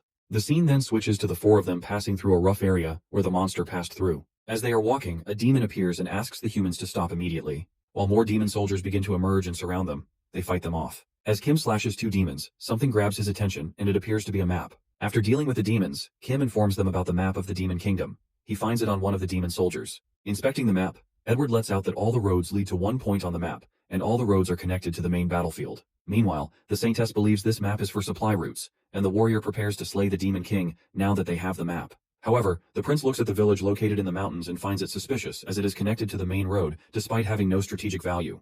The Saintess guesses that Edward is suggesting this village might be the Demon King's main base, and thinks that they should pay a visit. While the warrior instincts seem to be screaming at him, pointing out that the village is important, the warrior agrees to visit the place. 1 week later, they arrive at the village, and we see civilians controlled by the demons building weapons. Edward witnesses what he expected. The demon seems to be making weapons, but the warrior is hit by a realization and thinks about what he's supposed to do. That's when his brother tells him they must fulfill their sworn duties. As the prince says they have to kill the demons, the warrior grabs his shoulder and asks him if he's going to kill innocent civilians. Uttering that he sees no civilians here, Edward justifies that every civilian is involved in the war effort and making weapons. As the warrior stops him and questions what he's even thinking, in a flash the poor guy clutches his chest in pain. Edward calms him down and tells him not to break his sacred code. The prince then questions if killing the civilians is an act of evil, and the warrior, who still appears to be in pain, responds that massacres of civilians is not exactly a good thing. The prince believes that they're infiltrating the enemy's base to destroy their military facilities, kill their blacksmith, and cut off the enemy supplies to reduce the number of casualties. At that moment, the warrior questions himself and recalls his sacred code as a warrior, which is to always be just and righteous. Without any ado, Kim gets started with the mission, which makes the warrior helpless. This leaves him questioning his morality and slowly losing his sense of justice, of what is good or bad. With not a hint of emotions, our boy mercilessly kills the civilians, and it seems like he's the only one working his ass off because the warrior refused to fight anyone who didn't attack first. The Saintess went into a panic after witnessing a young demon die. While Edward has his hands complete taking care of her, Kim finds them all useless, every single one of them. Later, the prince gets his hand on a gun and informs Kim about what they've been making here. Edward is delighted to see a Mauser pistol as they have got themselves a German gun fanatic, asking Kim if he realizes what it means, addressing him as brother. Wiping the blood off his face, our boy suspects that there must be a third one of them but on the Demon King's side. In the meantime, the warrior interrupts them and asks if they find anything, to which Edward informs him that the Demon Kingdom is planning on drafting civilians into the war. As the warrior is shocked to hear this, the prince continues that an ordinary civilian can use this pistol on the battlefield with the simplest of instructions, and they were manufacturing these for that very purpose. After listening to him, the warrior leaves, and Edward appreciates Kim for his job well done. He rewards him with a bit of vacation and hands him the map to feast to his heart's content, marking the garrisons on the map. Meanwhile, our boy thinks it's more of a business trip. He seems exhilarated as he looks at the map with his feisty eyes, wondering if it would be the perfect opportunity to test his new skill. Suddenly, they hear a loud noise near the village, and Edward, putting on a cunning smirk, assumes things are going just as he planned. The scene then flips to the warrior, who appears to be releasing his anger by landing powerful punches. Crying his heart out, the poor guy seems helpless and thinks what he's supposed to do. The next scene takes us to the port city of the Demon Kingdom, Stuckfit, where we see a half-human and half-demon boy known as Midden working by carrying heavy sacks. After moving 20 sacks of gunpowder and 10 crates of coal, the boy heads out as he receives his wage, calculating the amount required for the rent and food for him and his little sister Myron. Letting out a deep sigh, Midden ponders his hard life and how he barely makes ends meet, but is determined to work hard. He is reminded of his sister Myron, who offered him a lollipop he bought for her on his way back home. The next day the boy begins to work again and lifts the sacks on his shoulder, which somehow weigh less than yesterday. Assuming that he may have gotten stronger, Midden presumes he may be just a dockhand for now, but one day, he wishes to be one of the 7 deadly generals. The scene then flips to Kim, who narrates about the existence of the second brain in some larger dinosaurs, as speculated by the scientists. Their larger size meant a longer time for nerves to receive signals from the brain, so they hypnotize another brain located near the waist to assist the main brain. Kim was able to locate the second brain on the dinosaur beast when he turned his brain into that of another creature, recreating its nervous system. Therefore, even if it's a body part unique to that creature, he's able to use it freely without any practice. Still, he's never once used his brain to that extent, because there's a risk of losing control over his body to the original brain of the owner. However, if he uses this ability on the second brain, he can entirely change into another creature's brain without repercussions. In other words, he's able to fly by transforming the entirety of his body to that of a dragon's, with the exception of his brain. By merging the slimy scales of the lizardmen with the scales of a dragon, he exchanged the lizardman's slime with mystium slime. In addition, he enhanced his body with the lungs and blood vessels of dinosaurs, as well as trolls' blood and bone marrow for regenerative abilities. With all these strengths combined, his body is stronger than ever with the powerful and dense muscles of the orcs, close to becoming the most powerful creature in the world. With a loud roar, the dragon starts attacking the village's demons with its fire breath. Panicked by the sudden attack, the demon runs for their lives when suddenly the dragon devours a fish-like demon, gulping it down. Witnessing the dragon, Midden scampers to save his sister and is glad about their room being close to the port, which means he will be able to save her. Unfortunately, the dragon flies towards where his room is and crushes the building. In an instant, the building is turned into rubble, while Midden stands there traumatized, trying to believe what he just saw with his eyes. As the boy's eyes wander around the broken piece of the building, he catches a glimpse of his sister's hand hanging out from under the rubble, which makes him go mad. He grabs a sword and runs towards the dragon, trying to stab him to death. But his strength is unmatched by the most powerful dragon as the sword shatters to pieces. And sadly, Midden gets devoured by the dragon. After that, Kim reckons that Edward marked all the places that manufacture and stockpile military supplies, surmising that the prince wanted to weaken the Demon King's military capabilities. Although it doesn't concern our guy anyway, he's thankful for the marked points on the map as he was able to eat a variety of creatures, and is especially excited to try the abilities of the fish creature he ate. Getting back to business. 10 hours after the destruction of Stuckfit, the demons seem to be having a meeting in their conference room, discussing the loss in their city, including the immeasurable damage and the loss of supplies. Hearing that it was a dragon, one of the demons asks Sloth, the dragon demon, about her remark on the situation since she's one of their kind. Sloth finds it impossible because it's reported that during the 9 hours from dusk to dawn, the so-called dragon spewed fire no more than 50 times, and this feat is impossible unless it's the legendary Dragon Road. The three-eyed demon suspects Sloth when he says that the very Dragon Road is present here with them, but she glares at him and gets mad at him for accusing her. The demon seems to suggest that if the Dragon Road of demons exists with them, there can't be another legendary dragon, and gets interrupted by the demon general, Jealousy, who reminds them this isn't important. Instead, they should focus on how they should proceed. The demon general then reveals that the news of Stuckfit has spread through the kingdom. In a single day, that dragon has become the ultimate object of fear. If the 7 deadly generals were to eliminate this threat, it would raise morale in the kingdom. Other demons approve of this idea and praise him. Meanwhile, Sloth decides to go this time since this dragon of Stuckfit may be the same species as her, and she's ready to show what a real dragon looks like. In Kim's view, the attack on Harbor City was the most rewarding thing he has done since joining the warrior and his group. He consumed hybrid species such as fish and insect demons, and he was able to optimize his new dragon skills in dragon form.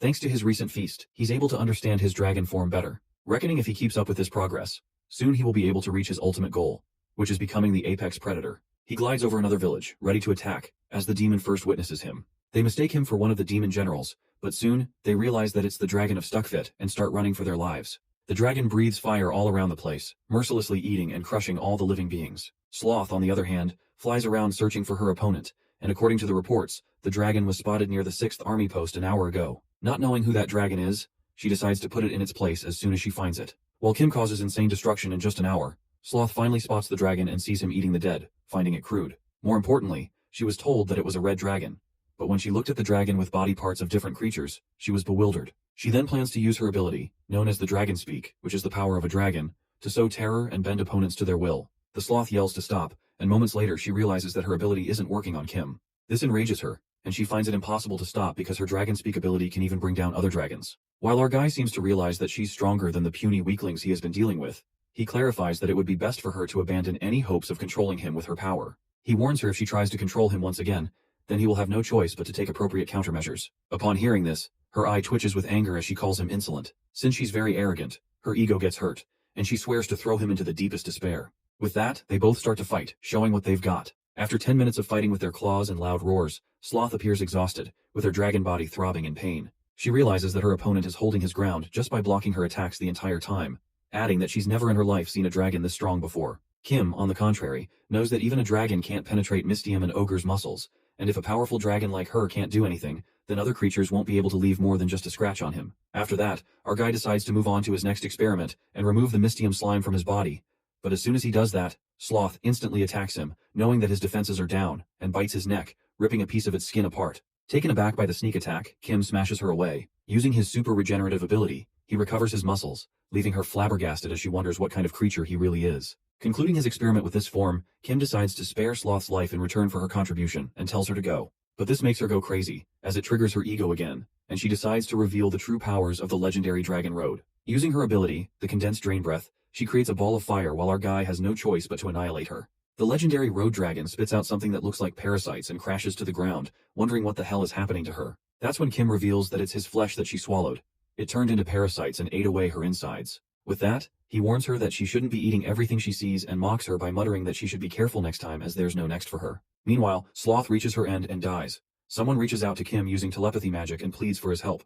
The next scene takes us to the warrior, who reveals his past story. The guy narrates that he's a disciple of a goddess and a time traveler from 10 years in the future. 10 years from now, the demons joined forces with the humans to fight against the monster of destruction. In the future, the monster devoured the 7 deadly generals, the demon king, and all the 4 great kings, including the warrior himself. Reincarnated, the warrior travels 10 years back to the past and heads straight to the Great Forest, where he annihilates the slime, which would later evolve into the monster of destruction. By doing so, Sir Kim, who was performing his duty in the forest, was safe, and that's how he was able to save the prince's life, who was initially killed in the warrior's timeline. The warrior saved a life that was on the brink of death by changing the future, although he does not know what the future holds for him. Clenching his fist, the warrior doesn't seem to have any regrets about giving up the future he knew and killing the monster of destruction.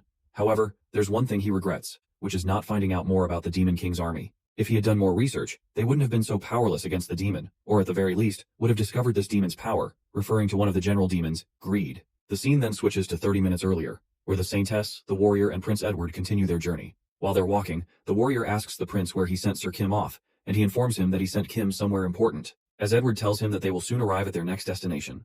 They witness a demon standing in their path who welcomes the warrior's party. It turns out to be one of the 7 deadly generals, Greed, who welcomes them to the Grand Vegas, the city he rules. Being humble, Greed asks the warrior to stop the slaughter and fight in a peaceful way, but the prince objects and asks him what he's plotting. To clear the air, the demon general claims to decide the winner by playing a game. However, as the prince objects and thinks he is trying to trick them, the warrior immediately accepts the demon's proposal, contemplating that he has taken way too many lives in coming here and wants it to stop. Greed is more than happy to hear this and thinks that it was too easy to trick them. He then escorts them inside and addresses them as honored guests only for one night. While the game is about to begin, the other demons begin to gossip about witnessing the warrior's death here and hope humanity dies tonight. After that, the evil-looking Greed reveals that the game is poker, and Edward decides to go first, reckoning that he's already mastered poker back when he was undercover in the poaching group, and even that monster Kim was no match for him. The demon then places his conditions, uttering that if the prince wins, he will grant him safe passage, but if he loses, Greed will take his soul. Moments later, Edward slams his hand on the table and accuses the demon of being a scam.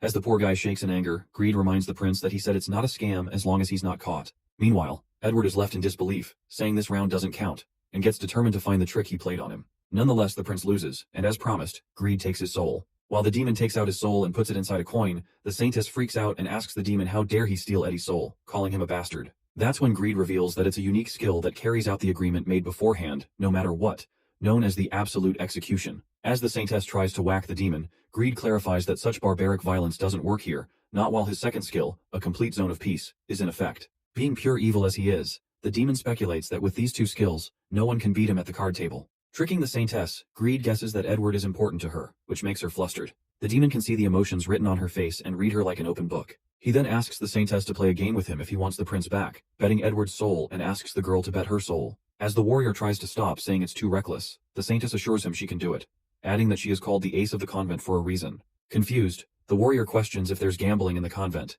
and the Saintess utters what he thinks she did during those long winters as the only girl at the convent. Throwing the cards away, the girl decides to play with dice, and unexpectedly, after a while, Greed takes her soul as well as she loses. While the demon nearly loses to the Saintess and mumbles he hasn't found a match like her in a long while, the warrior is left alone. Greed then moves on to the warrior to play the same trick and asks if he wishes to play to get his companion's souls back, adding that he just needs to bet his soul. But the warrior goes into a state of panic, thinking that he has never gambled before. Contemplating that he's never gambled in his life, the warrior is stuck in between as he can't leave his comrades like that. Just then, someone smashes a demon through the door as he comes crashing onto the floor. As Kim makes an iconic entry, the warrior can't hide his happiness when he witnesses him, and Greed welcomes his new guest, who is quite a hothead. While the demons believe that he has walked into his death, our guy peeks at the soulless Saintess and Edward, thinking that they are useless.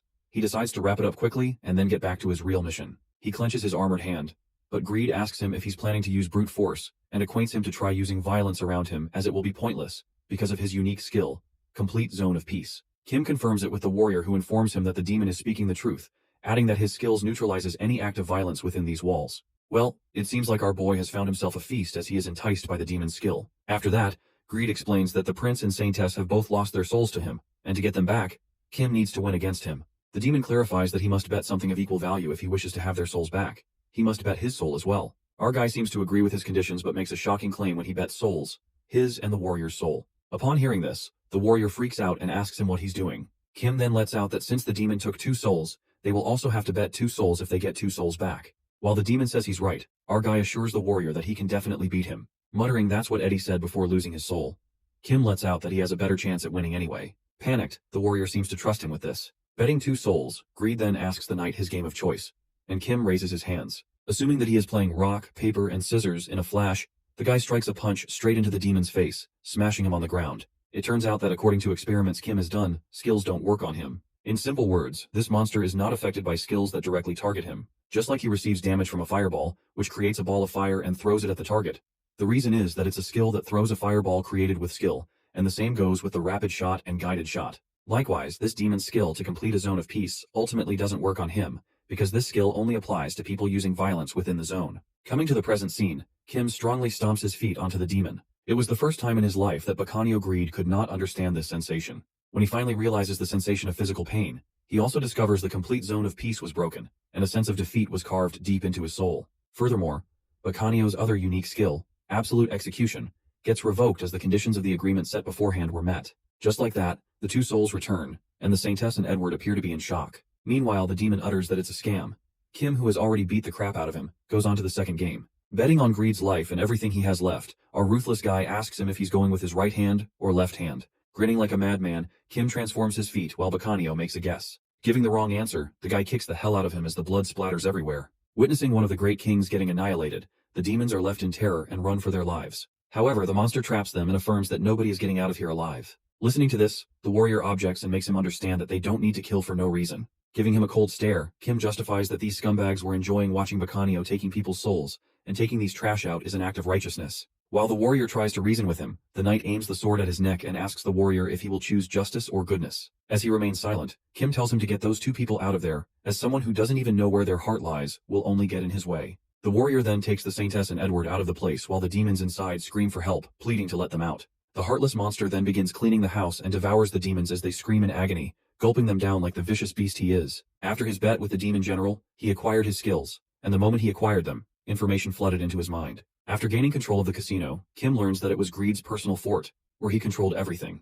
Now that he gets the control, our guy thinks of testing out some hypotheses, but he seems to be running out of time. Removing the fire extinguisher materials and supplying oxygen inside the building, the monster breathes fire, which results in exploding the whole place. Witnessing the blazing fire out of the building, the warrior is taken aback, but he recalls his conversations with Sir Kim and walks away. The next scene takes us to the demon's hideout, where the 2 remaining demon generals are shocked by the situation. In the meantime, a little demon arrives and asks about the matter, to which one of the demons informs her that they lost contact with the sloth, adding that Greed's domain in the Grand Vegas has fallen, and he's nowhere to be found. After knowing that there is no chance of them being alive, the little demon starts sobbing as they lose 2 very talented demons. However, one of the deadly generals, Jealousy, addresses the girl as Majesty and says that the plan has been processed without the intervention of the 4 great kings, so she doesn't have to be sad. Asking if she shouldn't be sad about the deaths of her colleagues, the demon apologizes to her, saying that they volunteered to stop the warrior, adding that it's tragic, but mourning would be an insult to their sacrifices. Agreeing that the warrior was delayed and their plan is almost at its final stage, the Majesty concludes that it's a sacrifice for the greater good and leaves as she feels tired.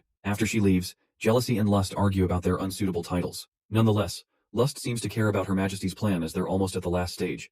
He surmises there won't be any setbacks if they die. Upon hearing this, Jealousy questions who should die first and decides to volunteer first. Watching his colleague willingly die, Lust gets concerned, but Jealousy assures him that he's just an old man wanting to go first. The scene then takes us to the Pig's Grand Vegas, which appears to have been ruined by the explosion. We see the sole survivor Kim. He narrates that setting the fire in the casino was a risk to himself because his super regeneration skill comes from a troll, which happens to be weak to fire. However, the guy was able to shield himself with the dragon scales and lizardman mucus. In addition, if the regenerative area is exposed to the fire, he will receive critical damage. Considering his fight against the demon dragon, he was too careless, and it would have been dangerous if the dragon breathed fire on his regenerating shoulder. Coming to the present, Kim hears the rustle within the ruins and witnesses a salamander. While he wonders if it's a pet that a demon raised, the lizard springs up and it turns out to be a 10-foot-tall giant reptile. As our guy speculates that this lizard was able to withstand the dragon fire, he gets fascinated by it and opens his mouth for another feast. He grabs it from the tail and bites the salamander with his sharp shark teeth, slicing it apart. Later, our boy joins the warrior and the others. Meanwhile, Prince Edward's head hurts, and he thinks being inside that chip was the worst. He catches Kim smirking and asks if something good has happened, calling him a creepy bastard in his head. But the guy skips the main plot and informs him that he escaped fire. It is then revealed that the strange lizard Kim ate, the salamander, is a rare lizard immune even to dragon fire. It secretes fireproof mucus on the surface of the skin and in cells throughout the body. With this, he can now use it on his troll skin, which he previously couldn't cover in mucus, concluding that he's overcome his weakness. While Kim reveals everything about his new skills, Edward shakes his head as he processes the new information and is kind of alerted by him. Conversing in English after a while, our boy assures him that he will go back to where he came from when he knows how, so he doesn't need to worry. Panicked, the prince seems threatened by his sworn brother, letting out that knowing in his head is one thing, but feeling in his heart is completely different. After that, Kim ponders that they are working together. But if Edward sees him as an object of terror, it might lead to unintended consequences. To clear the air, our guy tells him that he's vicious yet helpful, which might ease his panic. As Edward asks what he means, Kim discloses that he did the job for him while he was unconscious, informing that the warrior turned his back on justice and chose goodness. Hearing this, Eddie seems to hit the bullseye and marks his strike number 2. Grinning like a monster, the prince believes that he just has to satisfy one more condition, and he will be able to kill the warrior. It is then revealed that the warrior is the most powerful being on the Elmwood continent. Not only in physical strength, but the warrior is also protected from the grand scheme of life, known as destiny. As the Demon King's army approaches them attacking the warrior escapes a death blow, one that would have taken an ordinary human 1,000 times over, and in life-threatening situations someone comes to his rescue. If he were to face an unbeatable opponent, chance intervenes, granting the warrior victory. If the warrior is in a situation that requires 1 in a million chance, a miracle occurs without a fail. Therefore, in order to kill the warrior, it requires power far stronger to overthrow his destiny. But no one like that has ever existed. It led to the Demon King being slain by the human warrior and the human king by the demon warrior. His destiny only protects him if he's a warrior, otherwise it won't work. If the warrior goes against his qualifications, destiny will no longer protect him. Meanwhile, the warrior is glad he got lucky and found a carriage since they have a long way ahead of them. The prince mockingly jokes around, saying it's because of him they got blessed by the goddess herself. Edward goes on to explain to Kim about the qualifications of a warrior that are the most righteous, the most just, and the most virtuous. However, the warrior has already defied the virtuous part at the demon village and decided against the righteous at the casino. Now he only needs to give up on one qualification, and he will no longer be a warrior. Both Kim and Edward converse in Japanese so that no one understands them. While riding the cart, our guy seems curious as to why the prince is so determined to kill the warrior. That's when the prince confesses that this wasn't his original plan. He's just carrying out his old man's plan. The damned bastard, the king, planned on making his firstborn son his successor, and the second son, him, to be the advisor to the throne. So, the king devised a plan to make the warrior lose his title, which meant disqualifying him by forcing him to choose between being the warrior and succeeding to the throne. But he ended up not carrying out his plan since he feared the wrath of the goddess. Somehow, Edward came across his plans, although he admits that he did really struggle with unlocking the seal enchantments. So, after making some revisions of his own, he's currently carrying out those plans. Getting what he's trying to say, Kim lets out that this wasn't the answer to his question, wanting to know why the prince wants to kill the warrior. He doesn't seem to have any enmity towards him that would make him kill him. Upon this, the evil prince lets out that if his brother, the warrior, were to die, then the despair his old man would feel will outweigh any sadness of his own. At that moment, they reach the Flatfield Plains, which appear to be the place where the Demon King's castle is. But the prince finds it strange because in video games, the Demon King's castle is always surrounded by lava, or in the middle of a poisonous swamp. He finds it odd to be in the middle of the plains, while our guy finds this area ridiculous and wonders who would build their capital here. This leads them to think that something is not right, and Kim notices how there's literally nothing around them. Not even an insect. While the prince wonders what the hell happened here, our guy seems certain that they have something ahead of them. All of a sudden, the horse makes a loud noise and stops in his tracks, refusing to go further as it trembles with fear. The warrior comes out while the prince inspects why the horse is scared since there is nothing around here. Thinking that the horse might be exhausted, the warrior gets a weird feeling and wonders if it's because of the castle. Meanwhile, his little brother asks him what's wrong. The warrior shrugs that feeling off, claiming he did feel something strange but not sure what it is exactly. He utters they might be able to find out if they get closer to the castle. But with a horse like that, they can't do anything. Once the horse stopped, it refused to take another step. Firstly, the prince tried to calm the horse by feeding it grass, but it refused to eat. Secondly, the saintess even used a healing spell on the horse in case it was injured, but nothing was physically wrong with him. Our guy, on the other hand, contributed by scaring the horse, but it only began to tremble even more. Finally, the warrior gave a rousing speech about the significance of slaying the Demon King, but the horse did not budge. Just like that, they decide to spend the night here since they can't really do anything. Just when Edward unties the horse in order for it to rest, the horse kicks him and runs away for his life. The warrior senses something and takes out his sword, alerting them that they are already surrounded, followed by a strange voice. The voice mumbles that it's terribly disappointing to see who the warrior keeps company with, indicating the prince calling him dense and lacking in vigilance. On top of that, his detective skills are miserable, worse than any creature, making the demon wonder how they made it this far alive. The warrior tells the demon to reveal himself while the demon speculates if there's a need for it and lifts his magic stick, banging it back on the ground with force. This causes the ground to rumble, making them think it's an earthquake. But everything gets clear like air when suddenly thousands of undead start popping out of the ground. And the demon general reveals his name, Richmond, one of the 4 great kings, and the one who will stop them. It is then narrated that Richmond de Envirod, also known as Jealousy, served in the demon kingdom longer than anyone, 200 years to be specific. He has fought 2 warriors and served 3 demon kings up until now. For half of his 200 years, he held the title of chancellor directly under the king. It is an important role that overlooked operations in and out of the kingdom. Such a feat is even impossible for a demon with a lifespan twice as long as humans. However, it turns out he was undead, which doesn't mean like a zombie or a skeleton. He was not even an incomplete undead like a vampire who requires blood in order to live. He was a lich, the highest ranked undead, and the one who could never die as long as the phylactery containing his soul and power remained intact. He became more powerful than ever after experiencing death once, and now his arrogance knew no limit. The generals and the demon king himself in the castle dare not to oppose him. Not until what happened that day when the previous generation's warriors invaded the demon king's castle, and Richmond tried to stop them by summoning an army of undead in the flat field. But they were all annihilated by the warrior's light magic, and he himself was slain by the warrior. When Richmond's body was restored from his phylactery, the warrior already left, slaying the demon king as well. After that incident, Richmond's pride reached rock bottom when other demons started gossiping about him, calling him selfish and arrogant. If someone else were in that situation, they would have silenced them with their powers and licked their wounded pride. However, Richmond was nothing like that. He was a genius sorcerer. He did not do anything so degrading as blaming others for his failure. Instead, as a researcher, he investigated the cause of his defeat. The primary cause of his defeat was the warrior's light attribute magic. It was impossible for his undead army not to be weakened by his light magic. For 4 years, Richmond tried to imbue his undead army and physical body with tolerance to light, and as a result, he became very strong. On the contrary, the Saintess and the warrior are baffled as to why they weren't able to detect the undead, because the undead radiate resentment towards the living, and that can be detected. But they never detected anything. Meanwhile, the Saintess couldn't even detect evil from them. Although she practices holy magic, the warriors instruct her to use holy magic. As she casts the holy magic, the undead remains unaffected by it but becomes even cleaner. Freaking out, they realize that her magic healed them instead. After that, the demon decides to reveal the fun part he has been keeping and strikes his magic stick on the ground, surprisingly, using holy magic. The sight of the undead using the holy magic makes the warrior go crazy, and the Saintess is left in shock while Richmond reveals his secret as a little treat for them and pulls out a temple's holy scripture. Suspicious, the Saintess recognizes it and asks him how he got that, to which the demon responds that it's obvious that he is a disciple of the temple. In fact, all these undead on the flat field, including him, are the disciples of the temple. Therefore, they don't harbor any hatred or resentment towards the living. Upon hearing this, the Saintess finds it absurd for an undead to be a disciple of the temple. Meanwhile, the demon doesn't get offended and finds it funny instead, mocking her that she started her journey as a saintess 10 years ago. Richmond reveals that he was a disciple of the temple long before she was born, and he's read the holy scriptures over and over again to build his tolerance to holy magic. Daring to call his devotion to the temple absurd, he lets out that he has also acted out the deeds of many saints and holy men. He tells her that 10 years of devotion for them is beginner level, and with that level of devotion she has right now, she would be around a lowly undead's level, pointing towards an ugly-looking undead. While the saintess is pissed for comparing her devotion to an undead, the demon further reveals that feelings like hatred and resentment comes from jealousy towards the living. But with faith, Richmond was able to overcome his jealousy that has been carved deep into his bones. With being able to conquer jealousy, Richmond calls himself the general of pure, unadulterated jealousy. Left in disbelief, the saintess justifies that the undead don't fit the criteria set by the temple to be considered natural forms of life, and there's no way creatures like them believe in the temple. Richmond responds that there's nothing in this world the goddess hasn't touched, and every little thing holds a seed of devotion. He further mentions that the undead bodies are created by the goddess, and revived by the magic regulated by the goddess, so it's not impossible for them to have faith. Realizing that the demon just stated a verse from the scripture,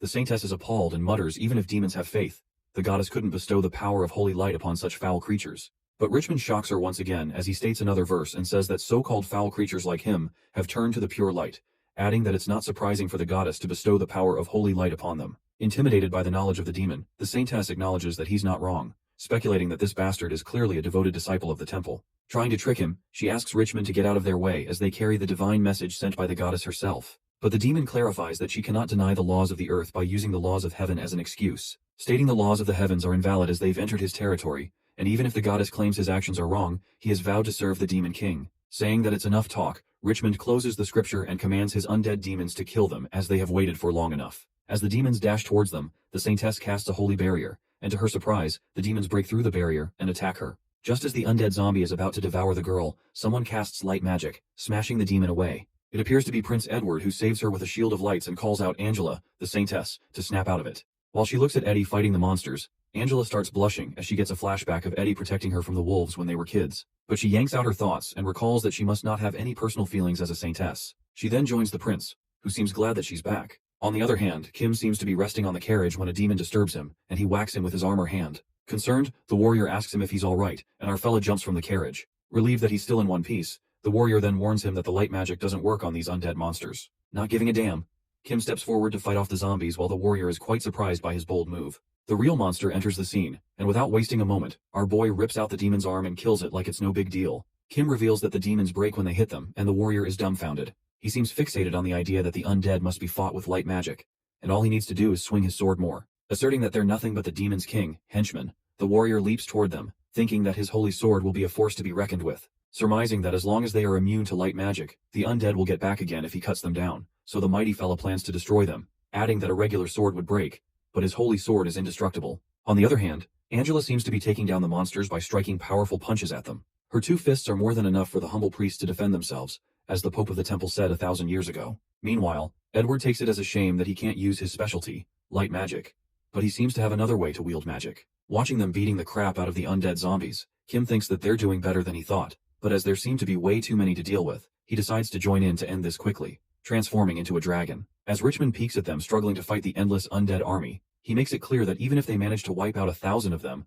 that doesn't even amount to 1% of the entire army, threatening that they will soon be joining his undead army. But his pride is crushed in a flash when the dragon breathes fire at his army, which makes the old guy question his life decisions. While the blazes spread, the dragon carries the warrior companions and glides in the sky. As Angela and the warrior are freaked out by this sudden dragon transformation, Kim informs them that they will be heading straight for the Demon King's castle. Getting suspicious, the warrior glances at Edward, who doesn't look panicked at all, which leaves him to guess if he already knew about it all along. He then asks the prince if Sir Kim is a dragon, to which Edward refuses. They demand an explanation from him, and that's when the prince speaks up that he can't reveal Kim's real identity, as he is bound by oath. Eddie mentions that Sir Kim's origins are unlike that of any other human. He is also dangerous enough to make the whole world his enemy, and refuses to speak further. Meanwhile, the warrior ruminates that Kim can transform into a dragon, and has a unique origin, concluding that it's a shapeshifter. Freaking out, the warrior asks the prince if he's a shapeshifter, but Eddie refuses to say anything. Troubled, the warrior ponders that a shapeshifter's metamorphosis is a unique skill of a type of demon, which means that Sir Kim must be a demon who turned on his own race, or a half-breed born from a demon and a human. In summary, the warrior is reminded of his past death by the monster and suspects that Kim might be the monster of destruction. However, he remembers how that guy helped them defeat the demon generals and rescued them from the undead just now. Recalling that he has already slayed the monster of destruction with his own 2 hands, the warrior stops doubting the very kind Mr. Kim and believes that he can never be the monster of destruction. Getting near the Demon King's castle, the warrior is astonished that they managed to cover the distance in 30 minutes and peeks at the castle, which looks quite ordinary. While the dragon tells them to look behind, they all witness the army of undead following them, and the saintess assumes from the distance that they will catch up to them in 2 hours. Calculating the time, the warrior reckons if it would be possible to slay the Demon King and escape on Kim's back. He speculates that there's not enough time to execute this plan, and if they fail to kill the Demon King before the undead swarm, they repeat what happened earlier. Just then, the warrior asks the dragon for a favor, and Sir Kim lands on the ground while the 3 of them scamper toward the castle. The demon guarding the castle spots the human soldiers. He commands the other soldiers to stop the intruders as they are headed for the castle. As the demon soldiers try to catch up to them, at that moment, someone splatters a purple sticky liquid on the demons. In a flash, an explosion occurs near the gates and the dragon escapes away. It turns out that Kim had stored a flammable fuel in his body that explodes at the slightest spark. It appears that Kim makes an explosion so that the soldiers won't be able to open the gates, and the undead won't be able to go in until the fire's out. On the other side, Richmond witnesses the explosion and grits his teeth out of anger, cursing the dragon. Watching the dragon fly away, the demon conjectures that he could be the dragon of Stuckfit, the dragon who can breathe fire multiple times a day, and wonders if Sloth was killed by him. Raging with anger, the demon general gets threatened by the dragon's presence, and mentions the 3 weaknesses of the undead, like they are weak to the attribute of the light magic, get weakened in sunlight, and decay over time. It is revealed that Richmond firstly overcame their weakness with piety, second was irrelevant once the sun went down, and for third weakness, he removed the moisture from their bodies to prevent decay, but it made them dry as firewood, which puts the monsters at risk from the fire. Although he can reduce damage using fire resistance, that won't work against the dragon's fire breath. A few feet away from the castle, Jealousy surmises that they won't be of much help to the king if they try to enter, as they will only aid the dragon by becoming firewood. He leaves the king's protection to Lust and prepares to bring down that dragon. On the contrary, the warrior, Angela and Edward, fight off the demon soldiers as they make their way into the castle. Just as they are about to go inside, someone makes a destructive entry into the scene and blocks the warrior's way. It appears to the last demon general, Lust, who utters that this is as far as they can go. It is revealed to us that Julius de Lustord, also known as Lust, is a male demon powerfully built with rippling muscles and happens to be an incubus. We are then transported into his flashback from 10 years ago, in which Lust, an incubi, was a mid-tier mage-type demon who seduced humans to drain their energy. As their talents lie in magic, they have no need to develop any true physical strength. Incubi are pretty boys and men to begin with, so they avoid building excessive muscles. Likewise, Lust avoided bulking up, but somehow, he ended up with his hulking muscular body and attacked with brute force rather than magic. It all started a decade ago. From his memories of parting and loss, Julius was too confident in his appearance. While the guy is reliving his past sob story, his flashback is interrupted by the warrior who leaps towards him. As the muscular guy is pissed off for getting in the middle of his flashback sequence, he throws a big boulder onto the warrior, but this fella slices that big rock into pieces with his holy sword. Wielding his sword, the warrior strikes the final blow, which makes the demon fall dramatically as he is banged hard on the ground. The demon contemplates his last moments about his abrupt ending for the most powerful of the four great kings. Taking his story into consideration, his end was unavoidable. He did not take civilians hostage like arrogance and gluttony did, nor did he have power like giant monsters like wrath and sloth did. With not even having an advantage in a fight like greed either, lust also lacked a powerful army like the one jealousy had. Consequently, in this one-on-one fight, the warrior clearly had the upper hand. Coming to the present scene, Edward tells the warrior they must leave. Meanwhile, lust lies there helplessly, and ruminates that he is destined to be defeated by the warrior with his strength alone, and lets out his last breath as he apologizes to his demon king. Just like that, the warrior and the others finally reach the demon king's castle. Wondering that there's a demon king behind these doors, the warrior opens the door and witnesses a little girl. On the other hand, the dragon then drifts towards Richmond's undead army, plotting something horrendous. The demon general gets dubious of why the dragon isn't breathing fire on them and plans to send his troops to the castle right now. In the meantime, as the dragon's mouth is bulged with something, he descends towards the army with light speed. Panicked, the demon snaps out of it and witnesses the dragon leaping towards them. As Richmond decides to cast the fire resistance enchantment on his army, our guy drenches them in purple poison. Speculating that it's poison, Richmond laughs hysterically and mocks the dragon for thinking that the poison would work on the undead, calling him a fool. Relieved, the demon thinks he has nothing to worry about, and the dragon agrees with him. At that moment, our fella spits out fire, which makes the demon laugh again, saying that his little fire breath is adorable. But his happiness turns into a tragedy when a big explosion occurs, which leaves the demon flabbergasted as he couldn't process what had just happened now. While the fire is provoked by the slightest of poison, causing reoccurred explosions, the dragon reveals that this position is more of a flammable fuel, roughly around the power of 30 fire breaths. With that, the fire spreads with the speed of light and burns the last great king, Jealousy, to death. Finally, Richmond's holy relic, the phylactery, is destroyed, and he is annihilated. In the end, we see Kim peacefully lying down on top of the cart, unbothered by the situation. Flames take over the flat field plains, and the sounds of explosions can be heard as the undead army is burned to death along with their general. Kim in his dragon form wonders if this is the end of the undead army, inspecting if the general is dead or not. While our boy doesn't call this a proper fight as it was too easy for him, he prepares for his next move to eat the remaining soldiers. Thanks to his salamander skills, the guy can have his meal in the fire, but he ends up not eating since these are just corpses with no special skills. Therefore, he decides to eat the leftovers from the castle as he flies. Entering the castle, he witnesses dead demons all over the place, and then he sees one of the 7 deadly generals, Lust, who is killed by the warrior, as he appreciates the warrior living up to his name. He opens the door to the Demon King's room only to find the prince and the warrior arguing about something, aiming their weapons at each other. Meanwhile, the warrior seems to be protecting a girl. Edward questions his brother's action as the warrior clarifies that humans and demons should coexist instead of killing. The Saintess tries to calm both of them down and tells them to lower their weapons. Meanwhile, Kim asks for an explanation regarding the situation as he questions what happened to the Demon King and who that woman is. The warrior ponders that telling him the truth will be dangerous, but his thoughts are interrupted when the prince reveals to him that the woman hiding behind the warrior is the Demon King, and that the warrior has abandoned his mission to kill the Demon King. The warrior requests Kim listen to his side of the story before he takes action and tells him that this girl is not the Demon King. He tries to reason with him, but Kim is confused when he hears the warrior say that this girl didn't used to be the Demon King. The warrior reveals that she's in the body of the Demon King, but her soul is from another world, which Kim finds absurd. Trying his best to make them believe, the warrior is adamant as he says the girl is not lying since his lie detection skills prove that she's speaking the truth. Upon hearing this, our guy now figures out that the Demon King must be the third person from the earth, Loki believing that the warrior tells the truth. Bringing together the lost pieces, the guy contemplates that Edward has died once, and was reborn in this world in another human's body. He was a transmigration or reincarnation of Eddie Montoya, while Kim was transported to this world as himself, body and soul. In other words, Kim was transferred into this world, which leaves him to question who the Demon King is. It is then narrated that the Demon King's body was somehow inhabited by someone from Earth. The king was basically possessed by an Earth human who was an ordinary office worker. She wasn't interested in socializing with others, so she preferred hobbies like reading and collecting military relics. Therefore, when she became the Demon King, she didn't take her new situation seriously because the trope of being in someone else's body was commonly found in novels she used to read on Earth. Naturally, she assumed that her life as the Demon King was a dream, so she implemented her knowledge, skills, systems, and concepts from the Earth in this world. This is the reason why the Demon Kingdom prospered dramatically, and the balance between humans and demons shifted, being the reason for the goddess to send a warrior. However, she still refuses to believe that all this is real because as long as she is the Demon King, she knew she was going to encounter the warrior one day, like the protagonist in the novel. The only difference was that she wasn't the protagonist here. Her trusted generals were killed without accomplishing anything, and when her most trusted general, Julius, was killed by the warrior, she finally came to terms with reality, and was reawakened by the long-forgotten fear. She confessed everything to the warrior, and now all she could do was beg for mercy. After that, Kim tries to comprehend what the warrior just told him, and says that the girl ordered her henchmen to wreak havoc, and she's surrendering now just because she's scared.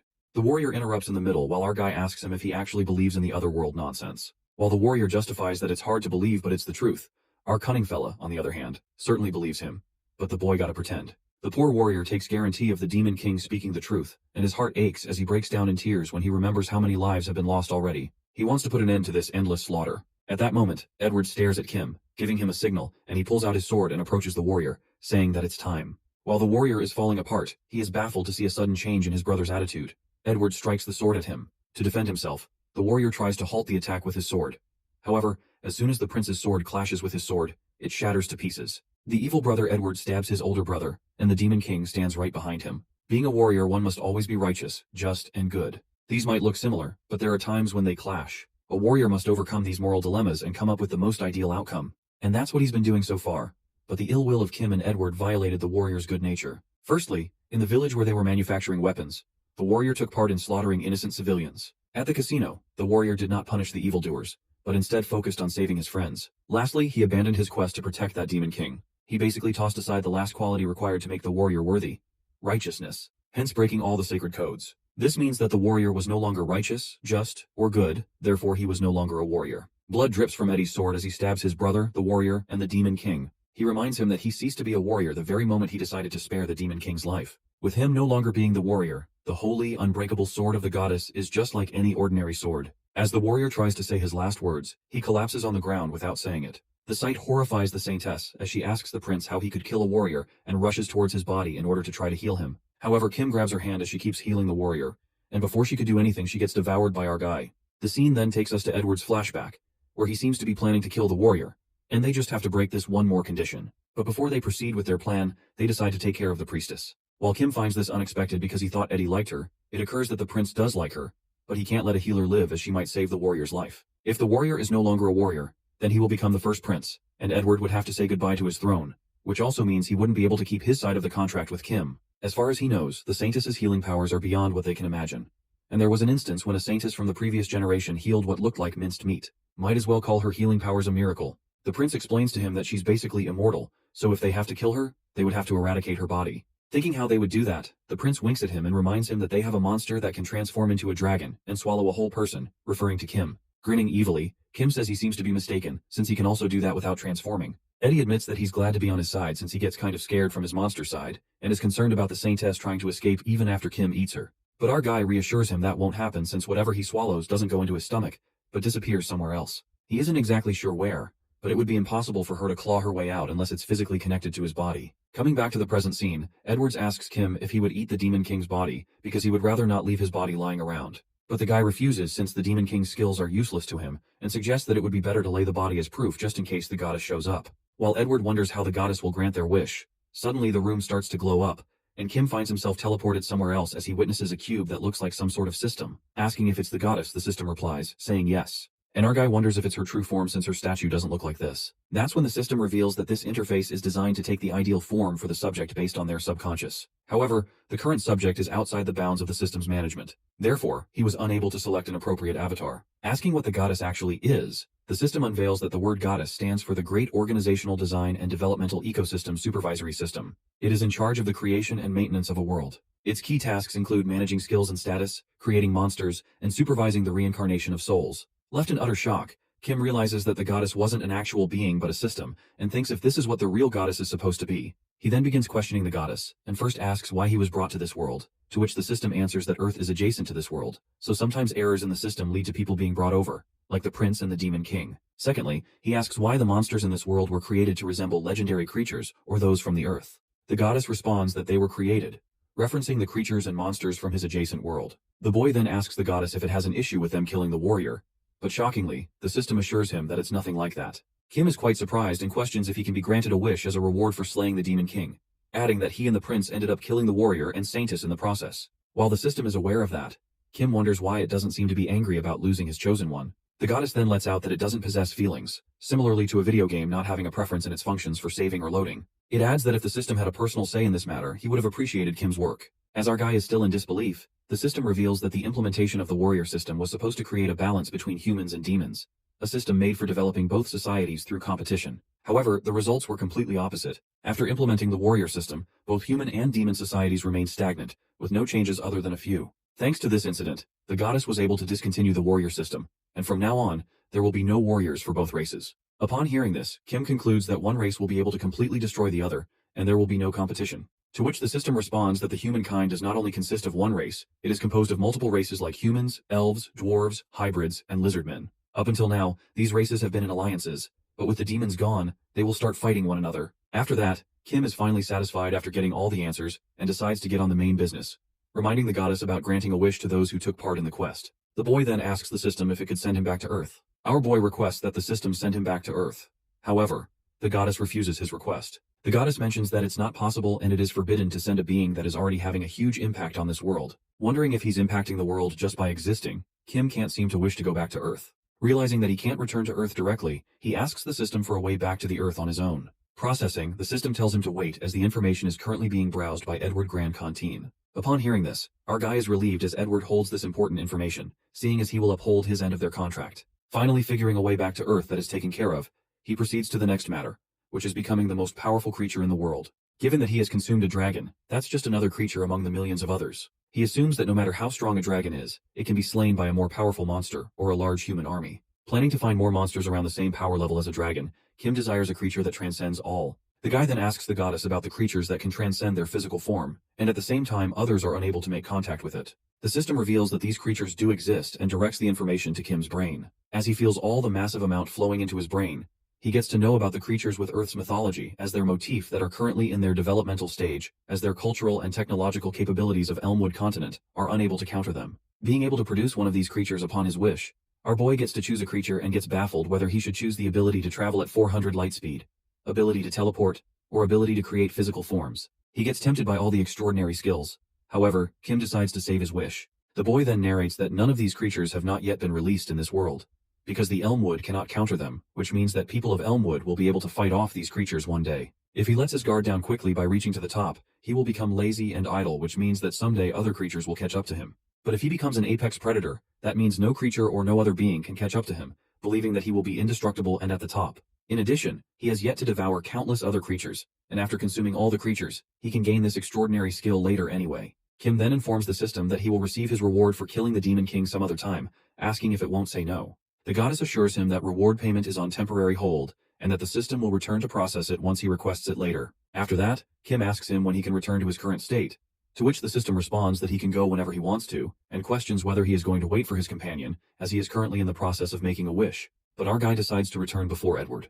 Later, the prince returns to his current state and is welcomed by his partner, Kim. Wiping his tears, Edward is surprised as he didn't know Goddess would take her form. Listening to this, Kim speculates that he's talking about Angela, the saintess, as the goddess is supposed to look like the subject's ideal form from their subconscious. While our boy asks him if he regrets getting her killed, the prince clenches his fist and lets out that he regrets every second of it. But he recovers from the moment of sorrow and asks Kim if he's curious to know what he wished for. As the prince tells him that he asked for the knowledge needed in the future, our guy interrupts him and cunningly claims that Edward certainly possesses the knowledge on how to send him back to Earth. Unruffled, the prince agrees to him and lets out that he can't let a monster like him run rampant in the world he is about to rule, adding that he's become so powerful for him to kill. Kim, who seems too determined to go back to Earth, asks the prince about how he can go back. The prince responds that he has a feeling that the demon army is going to be at the Demon's King gate at any moment, so he will tell all about it on their way. It is then revealed that the Demon King's plan, as told by the four great kings, was the Demon King's wholesale reform. The distribution of command, introduction of new weapons and war tactics, the education on the importance of supply, the reform of war rituals when a higher rank leader dies, the subordinate takes over the command. It comes to light that all her ideas came from reading books on military strategy. As a result, a large reform of the demon army was implemented, and its combat capability dramatically improved. They were capable of endangering the survival of the human race even without the Demon King or his generals. The scene takes us to the Demon King's castle, where the human soldiers seem to be shooting arrows at the demon army, which seems endless. While one of them is eliminated, the human soldier finds it impossible to fight off the large demon army with strange weapons he's seen before, thinking if it's really the end of the human race. Just then, someone attacks the demon army, and it appears that more reinforcements have arrived. Suddenly, the general soldier notices that someone has opened the castle's front gate and shouts at fellow soldiers to close them. While one of them informs him that it's the Knight of the Third Order, the soldier recalls that the order is famous for being composed of the sons of aristocrats, who are utterly useless. At that moment, as the aristocratic knight gallop on their horses, one of them decides to take this opportunity to show everyone how brilliant he is. But unfortunately, he is killed by the demon's weapon. On the other hand, the general frantically orders the soldiers to close the gate as the colossal demon army awaits them. As the soldiers are about to close it, they are attacked by the demons. The general soldier presumes that they are done for and accepts the fate that humanity will end soon. That's when the soldiers witness something in the sky and are freaked out when they realize it's a giant dragon. It appears to be Edward Grant Conton and Mr. Kim who come to their rescue. The next scene takes us to the king's palace, where the soldier reveals that Prince Edward has returned from his quest to slay the Demon King and fought off the entire army. While the people are amazed by the prince's great work, the king is left in disbelief and presumes how the prince was able to destroy the entire demon army. That's when the soldier unveils that the prince arrived, riding a dragon, and it burned the whole army to death. Upon hearing such preposterous things, the king is utterly astounded, and finds it hard to believe that Edward controls a dragon. But the soldier assures him that he's speaking the truth, and he confesses witnessing the whole thing with his own eyes, saying that it was incredible. After realizing that the truth cannot be denied, and watching the people praising the prince, calling him a hero of humankind, the king contemplates that if he continues doubting the prince's accomplishment, people will question his insight. The king finally acknowledges his son's remarkable success in front of the people. He then ponders that the prince cannot be a hero of humankind, given that he's just like his father. The king believes it could be true that Edward delivered the final blow during the battle with the Demon King, as his talents and skills are real. However, the warriors and the saintess's deaths don't make sense to him, and the king assumes that the prince slain them, considering that he would have done the same. Thinking that it's only natural that Edward killed the warrior, the king speculates why the prince wasn't punished for carrying out his plan, as being a royal family is a reward for devotion and loyalty to the goddess. Therefore, by killing the warrior, Edward has committed a sin unworthy of forgiveness, but the prince leaves no trace of having received punishment from the heavens. The high praise for the prince's contribution is more than any chosen warrior from the temple, and those who supported the princess have now turned towards the prince. No matter how much the king tries to think about it, the more he finds it absurd. Nonetheless, the king eventually accepts the truth and his son's accomplishment.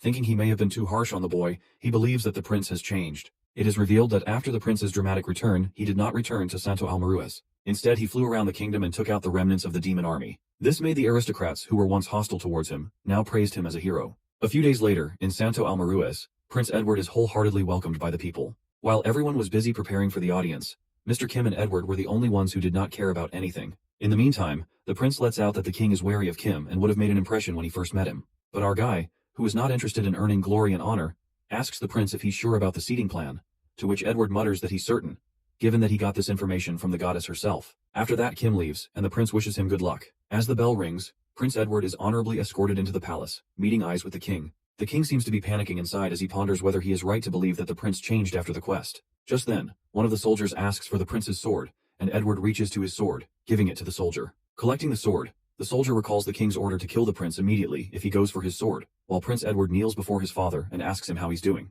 The king then asks him what he learned from his journey, and the prince responds that he's learned of the sacrifices the king has made for his people and realizes the weight of the crown he wears. While the king is speechless, the prince rises, and his father yells at him, saying that he did not order him to stand up. Smirking, the prince casts his light magic and retrieves his sword, confessing to his father that he's come to realize what he should do from his point onwards, adding that the king doesn't need to sacrifice or bear the weight of the crown anymore. As a strike of terror rushes through the king, he asks his son what he's doing, and the prince reveals that he's succeeding his throne as he pulls his sword. Freaked out, the king yells at the prince while the soldiers surround Edward with their weapons and stop him. Just then, Edward casts his light magic, creating a blade of light, armor of light, and shield of light. As the soldier tries to halt him, the prince ruthlessly stabs him and kills all of them, chopping off their necks. While the old man is scared to death and calls it treason, realizing that he was a fool, he thinks this bastard has changed. However, the king reckons that he already saw it coming and already stationed his elite assassins. As he presses the button to signal his assassins, no one seems to be responding, and the old man looks behind, ordering his people to call for reinforcements. Strangely, he notices that something is wrong with them as he witnesses them snickering,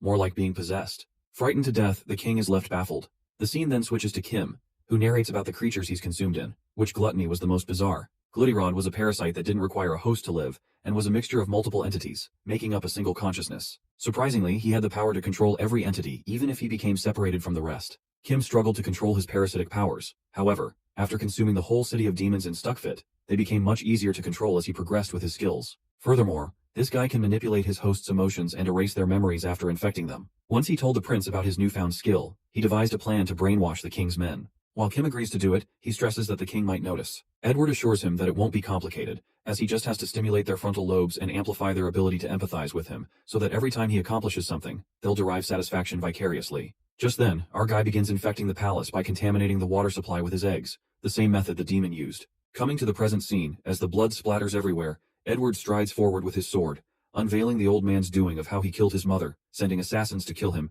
and sending Angela to the temple. Confronting his father, he wishes to make him answer many things, but he decides to do it another time. At that moment, Prince Edward stabs the sword straight into his father's chest. While the blood drips out of the old man's body and mouth, he hopes that there's a special seat reserved for his son in hell. Taking his last breath, the prince pulls out the sword, and the king is eliminated as he falls from his throne. Meanwhile, the heartless son grabs the king's cape, and someone crashes inside the palace. It appears to be a guy who is killed by Kim. After that, our guy informs the prince that it's finished, and Edward succeeds with his plan to eliminate all the scum in the palace. Filled with pride, he puts on the crown and settles on the throne, uttering that there's nothing in his way anymore. The crowd then begins applauding for their new king, who sits on the throne covered with his father's blood. Later in the palace, King Edward seems to be conversing with his dead brother, knowing what he's come to say to him. It is then revealed that Edward's wish from the goddess was knowledge in its purest form. Using this, he was able to provide Sir Kim with the locations of the people he had to eliminate, and among the knowledge he was granted were the last words of his brother he could never finish. The warrior's word warns him not to cross the line.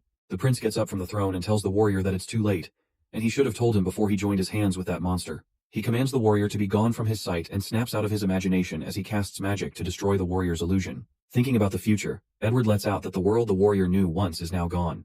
There are no more fools that will hang on to the facade that is humankind. Preparing for the dangers within, Edward has to pay the price since he made it here with the help of that monster. In order to send Kim back to Earth, the prince presumes that he will need the king of elves, the king of dwarves, the king of hybrids, and the king of lizardmen. Edward reveals that he will offer their heads at the shrine sealed inside the temple's dungeon, and with that will come an age of war and chaos. The next scene takes us to Kim, who seems to be writing about how the prince drove the evil king and took the throne, ruling the kingdom for a long time. While our guy calls it the end of part 1 of Fantasy World Food Travels and closes the book, Edward curiously asks him what he's been writing about. It turns out that our boy is deciding to write and publish a book when he returns to Earth and kills Eddie's former colleagues, and will live his life under a different name, adding that he won't be able to make money like he used to, so he will sell this book. Kim further discloses that since it's a story about him eating things in a fantasy world, he titles it Fantasy World Food Travels. But the king tells him that his book is not going to sell with a title like that and suggests a more intuitive title, calling it The More I Eat, The More I Get Stronger. Not caring about the title, Kim lets out that he's going to hire a ghostwriter anyway,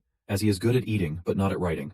Meanwhile, Edward asks him what he's going to do if the book fails. Our fella puts on a smirk and informs him that he's experienced everything firsthand, and the story's details will be off-chart. Being certain, Kim predicts that his book is going to be a bestseller, given that it will be a series of 3 epic blockbuster fantasy films. However, the king shakes his head as he appears to be worried and discusses how they're going to send him back to Earth. Before Eddie could begin, Kim already knows that they need to make an offering of the king's head from each race and asks him if it's possible. Edward then pulls papers out of his drawers and clarifies that it won't be like going after the Demon King. He proceeds to explain that it will be possible to go after each king with an elite squad, but their heirs will claim the throne and come after humans to punish their arrogance, adding that they'll invade by allying with each other. The respective races are: the elves are skilled with the bow and wield magic, the dwarves' blacksmith skills have reached a level of magical greatness, and the hybrids and the lizardman's physical abilities have surpassed the humans. Mentioning their special skills, Edward asserts that they are no match for them, even if they have an advantage in numbers, and if they form an alliance, it would be the king's neck on the chopping block. However, for now, the king decides to establish stability and centralize his power, uniting all the nations to make it possible for them to fight other species.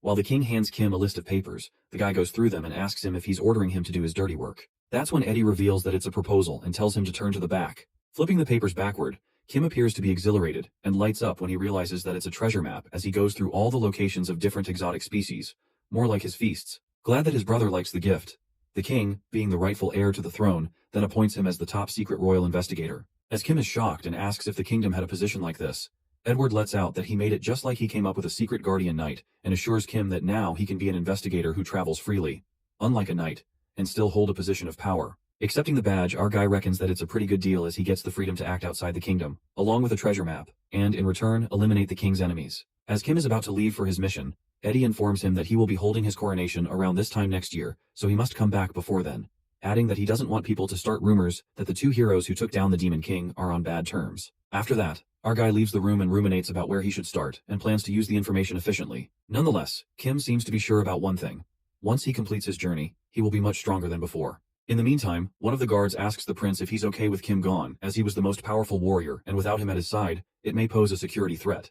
But Edward mutters that it's nonsense, and this is why he is keeping him around, to make sure things like that don't happen. The guy hiding above the prince's room for his safety is the head assassin. He is the head of the royal assassins, an elite squad under the direct control of the king. The mystery is how Prince Edward had the royal assassins under his control when he killed the former king. Well, it is revealed that the former King Edward IV was planning to hand over royal assassins to Edward. While the eldest prince ascends to the throne, the second prince acts as a chancellor and the head of the royal assassins, eliminating enemies from the darkness. That was the king's plan. However, due to the eldest's overly upright upbringing, he became the warrior. The king's plan failed, and the plan proceeded partway. Somehow, the royal assassins were brainwashed to serve not only the ruling king but also Prince Edward.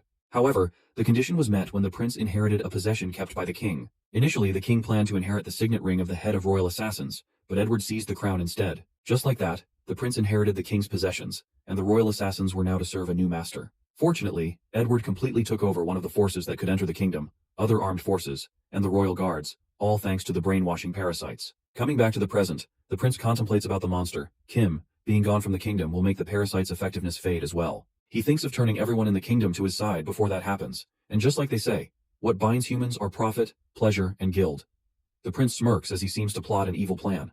The scene then switches to Kim, who ponders whether the full plate armor he received from the prince would draw too much attention. In addition, this armor has become Sir Kim's signature look and does not befit an investigator who works in the shadows. It comes about that our guy orders a new set of armor and looks impressed by his new look. Leaving the political realm, the guy leaves the palace as it's time for adventure. The next scene takes us to Kim, who narrates that now he's known as the prince's loyal servant and the slayer of the Demon King. But on Earth, he was nothing but a notorious criminal, an internationally wanted criminal. As the guy was constantly on the run from the police and secret organizations, he didn't have many hobbies to call his own. With no interest in sports or video games, interacting with others might have led to someone discovering his secrets, but he couldn't possibly let go of them, and that led to losing his second and third identities. It turns out that our monster's ideal hobby was reading. He was most interested in fiction stories that start and end with just one book. At first, he had no choice but to accept reading as his hobby.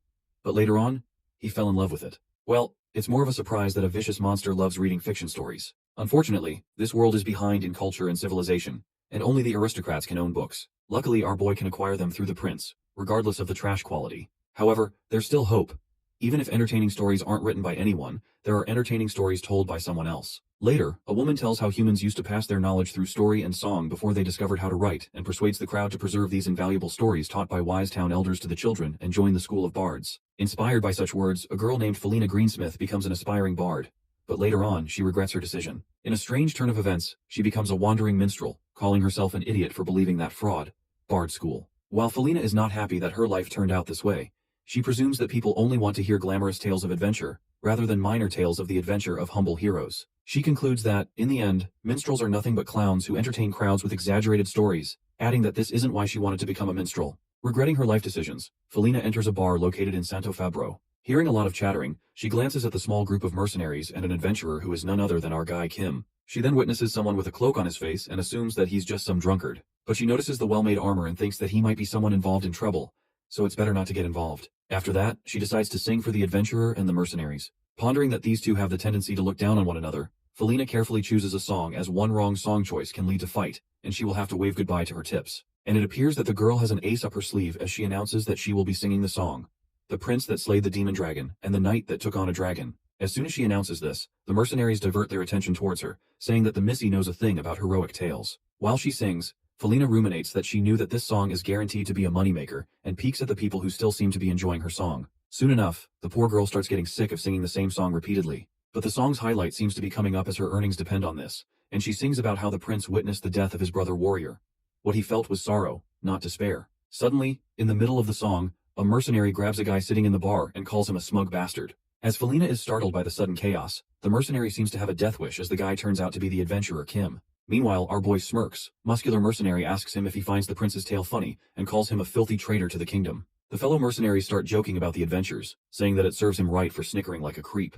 Interrupting her flow, Felina wonders if the fight is between 4 mercenaries and 1 adventurer, surmising that the mercenaries will win. She thinks about singing about heroic mercenary feats for her next song to uplift their spirits and open their wallets. Suddenly she hears something, and our guy twists the mercenary's arm and forcefully smacks him into the ground. While the fellow mercenaries rush towards that bastard, Kim ruthlessly fights them off. In the meantime, Felina freaks out and, scared for her life, immediately rushes out of the bar and runs for her life. She thinks it was bonkers and this is going to be big trouble, hightailing before she gets dragged into that debacle. But in this turn of events, Felina's actions were wiser than anyone else's in Santo Fabro. The scene then switches back to the bar, where Kim recalls the song about the warrior's strength empowering the prince, and can't stop laughing as he finds it funny to think that the asshole was in deep sorrow, referring to Edward. While our guy was enjoying this rare moment of happiness, those mercenaries ruined it. As he chokes one of the guys who seems to be begging for mercy, at that moment, someone enters the scene and asks Kim to stop using violence in such gruesome ways. Stepping forward, she takes off her cloak and asks Kim to stop tormenting the weak. The armored girl then introduces herself as Paladin Purecreed, clarifying that she will not allow it, and appears drunk. It seems to be a paladin who walks over to Kim as he looks at the insignia of the city of the goddess on her clothes, which is covered with dirt and grime.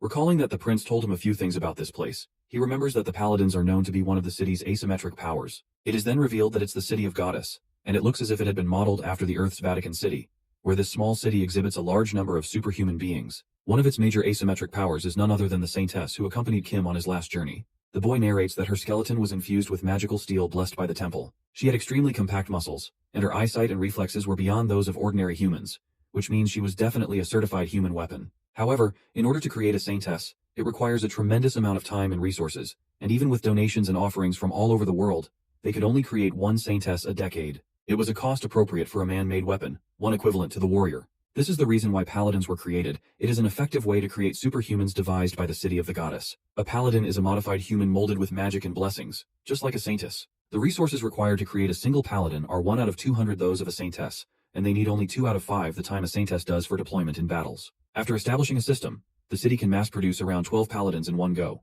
but their performance is lacking compared to that of a saintess. It's as if a saintess is a modern tank model, whereas the paladins were a bunch of old mass-produced ones. Even if that were the case, humans would still win in a fight against tanks. It doesn't matter if it's old or new. As the paladin walks towards Kim, who is choking a guy, he ponders that she looks ridiculously weak compared to a warrior or a saintess, and he can kill her easily. But he stops his intrusive thoughts as he doesn't really want to get on the bad side of the city of the goddess so soon. He releases the guy as he runs away and asks her if she's happy now. Flustered, the paladin says that she didn't expect it to go that smoothly since those who torment the weak aren't eager enough to listen to her. But our boy clarifies that she had gotten the wrong idea regarding the situation, as he was merely just responding to a threat since those guys came after him. Being shocked as ever, the paladin is utterly mortified as she turns red, and Kim lets out that what she did was pretty cheap for a clown act, one he wouldn't pay. While he is brushing off his clothes, the paladin walks away, embarrassed, ordering another beer to avoid the awkward situation. After that, Kim heads out of the bar for his meeting since this was enough downtime for him. It is revealed that the county of Fabro was one of the territories that didn't suffer greatly from the Demon King's invasion, because it had zero strategic value. The Demon King formulated a strategy at the time, focusing on attacking key territories and immobilizing his enemies. The county of Fabro lacked technical skills, and production was sparsely populated, so the Demon King didn't see it as a threat. However, this changed after the war. Refugees from the neighboring territories flocked to the county, adding to the workforce. Mercenaries who survived also escaped to the untouched land to rest. With skyrocketing demand, the economy flourished with new restaurants and lodgings, and this city entered the first period of prosperity. But not every change is positive, as the county adopted this peculiar class system due to the sudden rise in the amount of outsiders. The lowest rank were the refugees who fled with nothing but clothes on their backs, and the middle class was composed of original refugees of Fabro. The top was occupied by the mercenaries, who are the biggest problem right now. They roam on the streets of Fabro as the ruling class because they know they are the reason for the economic growth. They solved every problem with force or money, and there weren't any authorities who should have stopped them. The county of Fabro only cared about itself and filling its stomach. It couldn't be more bothered about public order and society. Concluding that it's the current state of Santo Fabro, the prince's royal assassin explains everything to Kim and asks him when he will take action. Our guy informs us that he can do it now, but he is ordered to do it after 30 minutes. As he decides to signal him when it's time, Kim steps on the street and stops after hearing a conversation. A mercenary holding a guy shouts while asking who's the bastard that challenged the Crimson Gale mercenaries. The guy turns out to be the one Kim released earlier in the bar. As he inspects the situation and decides to move up his plan, the mercenary who seems to be screaming reckons that he hates dealing with nuisances like these. But if he doesn't deal with the situation, his men will look down on him. He speculates that only one man managed to survive in a 4-to-1 fight, which means that whoever it is dangerously strong. The mercenary seems to be scared and ponders that the bastard won't show up if they scare him with their numbers. He decides to boost his men's morale by declaring him a coward and finishing it with drinks. Taking a deep breath, he starts yelling with his swaggering bravado, but he is interrupted when a drunk guy shows up and tells him to shut his mouth. The drunk guy mutters that it's Santo Fabro, their city, and this isn't a place for an outsider like him to be striding around. While the drunkard scares the life out of him for a second, the mercenary comes up with a plan to finish off this drama with his fool and back away. He orders his men to teach him a lesson. Obeying the orders of their boss, they decide to make sure that the drunk bastard won't use his big mouth ever again. Unexpectedly, an arrow is shot straight at the guy's chest as he collapses, and the mercenary freaks out, yelling that he never ordered them to kill him. Abruptly they hear the residents talking against the mercenaries that killed a man, and they can't let thugs like them roam around in their streets anymore. The voices keep reverberating as they demand to return their city from these mercenaries. Baffled, the mercenary realizes that they just got doomed while the drunk guy shot by the arrow smirks like a monster, as he turns out to be Kim. We are taken to Kim's flashback, where it is revealed that Prince Edward, the rightful heir of the great kingdom of Cantine, has assessed Count Fabro. The prince curses Count Fabro, calling him a hopeless son of a bitch, and elucidates how Fabro used to be one of the most renowned counties up until his grandfather's reign. But only after 2 generations the place has turned into shit. Thinking that one is supposed to be mature after losing parents at a young age, the Count bastard has turned 50 this year, but still has no capability with the mindset of a 12-year-old. The prince then calls him an ass and decides that he will be the first to get killed. Kim then recalls that Edward was drunk while telling all this, Therefore he thought that he was exaggerating, but seeing the county with his own 2 eyes proved the prince right. Snapping out of his flashback, our guy rustles through the bushes and thinks that only the center of the county, Santo Fabro, has developed rapidly. The outskirts were basically nothing but slums. There is no army to protect the residents, so it is basically a hunting ground for wild animals and creatures. For this reason, it's a perfect place for a monster like Kim, as during the day, he hunts monsters by the rivers, forests, and mountains. At night, he exchanges monster remains at the Adventurers Guild, and with that money, he listens to the music of minstrels at the bar. Living like that for 2 weeks, our guy ruminates about how they were truly peaceful and idyllic days of slaughter for him. Some might say that he's wasting his time, but when he only had a year left until he returned to the palace, this was necessary. After that, he heads for his main mission and leaves the Great Forest, attaining infinite abilities. From time to time, the guy is still thankful for the 2 creatures who provided him with excellent samples, the parasite and the dinosaur beast. It was all thanks to them that he was able to utilize his abilities to the max. Unlikely, when he ate the dragon and the troll, he was completely unaware of what he could do or couldn't, since he had obtained many abilities in a short period of time. So, to analyze the provided samples, he tested his abilities in the wild for 2 weeks to see what he can do with his skills. Earlier, after leaving the bar, Kim heads to the promised meeting spot where he meets with the prince's agent, the royal assassin who reports to him the prince's plan. After processing the information, Kim realizes that the prince plans to completely replace the lords. He ponders that when there's chaos after the lords change, monsters will become more powerful, which is good news for him. The assassin asks him when he's going to take action, and he finds this wide riot city a piece of cake to assassinate. That's how the assassin shoots the arrow aiming at the drunk man, who is actually Kim himself. Just as evil as he is, Kim seems to know that cooperation from the majority is needed to stir things up. And with a large number of people with him, he just needs to change his vocals. Lying like a dead man, the guy first changes his voice to that of the saintess to imitate a young woman and screams at the top of his lungs, uttering that the mercenaries killed a man, and they will take over the Santo Fabro. Secondly, he changes his voice to that of a middle-aged man who saw something he shouldn't have back on Earth, and says they can't let thugs like these roam around anymore. Thirdly, he changes his voice of the young LAPD investigator who chased him down like a dog. And lastly, he uses the voice of the dragon to alert the citizens of Fabro, by warning them to rise up and take back Santo Fabro from the mercenaries. Our guy praises himself for orchestrating this so well. But this doesn't end here, as they amplified the people's fighting instincts by contaminating the water supply. After that, the city falls into chaos when the citizens attack the poor mercenaries, while Kim enjoys the show from a bird's eye view, admiring his masterpiece. Later, at the palace, Prince Edward reads aloud about the rampage in Santo Fabro, which started in the city to drive out the mercenaries but ended up fueling the anger of citizens. The citizens began to reject any outsiders and kicked out the mercenaries and refugees. This led citizens, refugees, and mercenaries to go berserk and violent, and Lord Count Fabro lost his life getting caught up in the riot. While the prince is low-key over the moon and appreciates Kim for ending his work perfectly, the sly Edward crumbles the paper in front of the audience and says, how could a tragedy like this happen in his kingdom? He orders to amend an additional clause to the territory management law, announcing even if one claims to be rightful heir of a lord, they will be stripped of their territory if the Pope of the Temple and the king sees them unfit. He then announces that the number of mercenaries staying in the territory for more than a month must be less than half of the soldiers stationed there. With that, he smirks as everything is going according to his plan. On the other hand, Kim enjoys the sight of the city burning as he thinks the more dead, the less there are to remember him, just like on Earth. At that moment, the assassin appears behind him, and our boy asks him if he's done with his work. Getting done with his mission, the assassin still needs to figure out Kim's next destination, but our guy seems to know already as he informs the agent that it's Cavalovez, the territory with recent griffin sightings. It is then narrated that a griffin is a creature that's a combination of a lion and an eagle, which he found information about on the treasure map, adding that creatures like that are his favorite. After that, the assassin leaves, wishing Sir Kim safe travels, and our guy decides to go on his way. Suddenly, he gets startled when he witnesses the assassin still standing there, but it emerges to be the paladin girl. It is revealed to us that griffins are high-level monsters with the head and front legs of an eagle and the hind legs of a lion. Looking at these beasts, he finds the world magnificent yet imperfect. Regardless of their level, these creatures have the most inefficient body structure, as their upper and lower bodies are completely mismatched, which makes their movements weird on the ground and in the sky. Despite this, people still fear and rank them highly, calling them princes of the skies. Because despite all of their weakness, their strength is undisputed. Due to their lion-like behavior, they live in groups of around 10. In addition, their favorite prey are horses, which explains why attacks on humans are frequent in the area. Our boy then explains to the paladin that Cavalovez is the Rocky Mountains of Griffins, from where many men and horses take their path. For this reason, the Adventurers Guild of Cavalovez requested that they have either exterminate the griffins or wipe them out completely. Exhilarated, the girl agrees to his master while Kim further notifies her that attacks are frequent here, which means they might not reach their goal to eliminate every one last of them, adding that they have to hunt down the head griffin and the curb. While the guy keeps on talking, the paladin blabbers some kind of quote, and the poor guy wonders what the hell she is on about, nodding to her. Walking, Kim gets confused and contemplates how this so-called paladin of the city of the goddess is following him and calling him master. Well, it seems like a long story. The scene flips back to a few days earlier.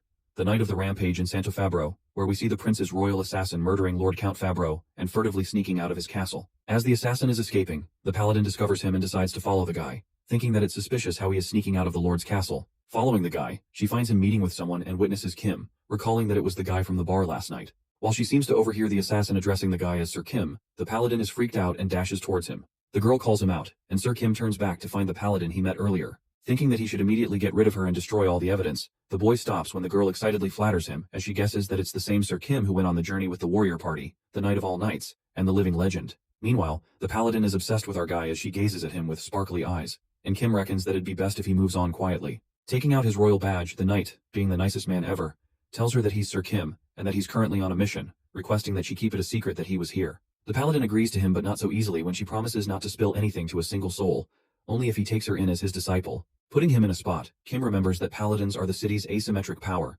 and they are tracked by magic at all times to reduce the waste of military strength.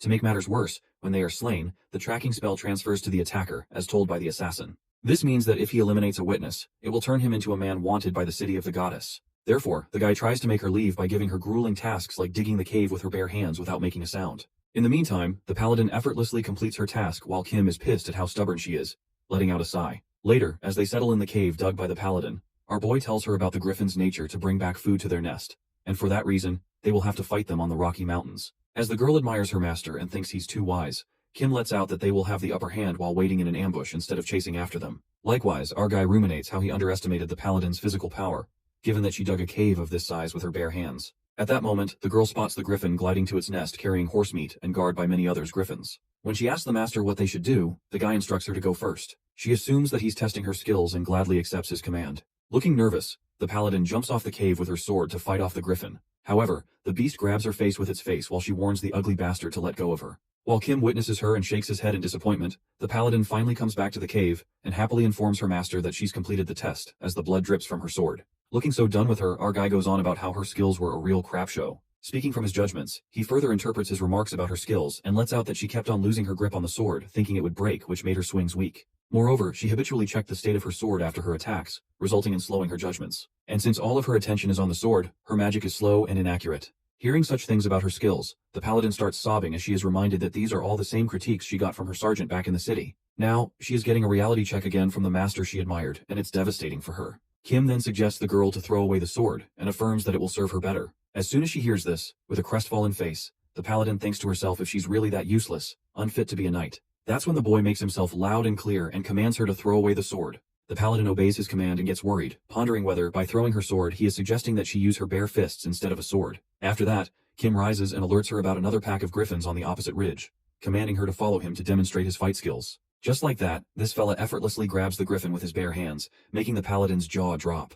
While Kim kills the griffin with his bare hands without any weapon, the paladin girl remains shocked, wondering what kind of fighting style this is. The boy presumes nothing special about a paladin's fighting skills. This girl uses a sword as her main weapon, but her swordsmanship isn't like that of a warrior. She uses light magic along with her sword, but she doesn't have the firepower and technique of the prince. Her physical capability is exceptional due to her body's modifications. Yet again, it's lacking compared to that of the saintess. In general, the paladin possesses the characteristics of the warrior party, but she did not make any of these characteristics her strength. Like the griffin, which has the characteristics of both an eagle and a lion, when combined, they are entirely useless. Although this girl could be unstoppable against an army of humans, she might have died a long time before reaching the castle if she were on a quest with the warrior. But that is the reason why she's teaching Worthy, a student Kim took in unknowingly. However, seeing her fight earlier changed his mind, and now he's actually interested in teaching her. Because the paladin Lion Hand's pure creed is the same type of monster as him. Meanwhile, Kim witnesses over 10 griffins flying towards him and decides to fight them all at once since it will be easier to provoke them. He rummages through his coat and finds a small pouch which is supposed to be a magic pouch,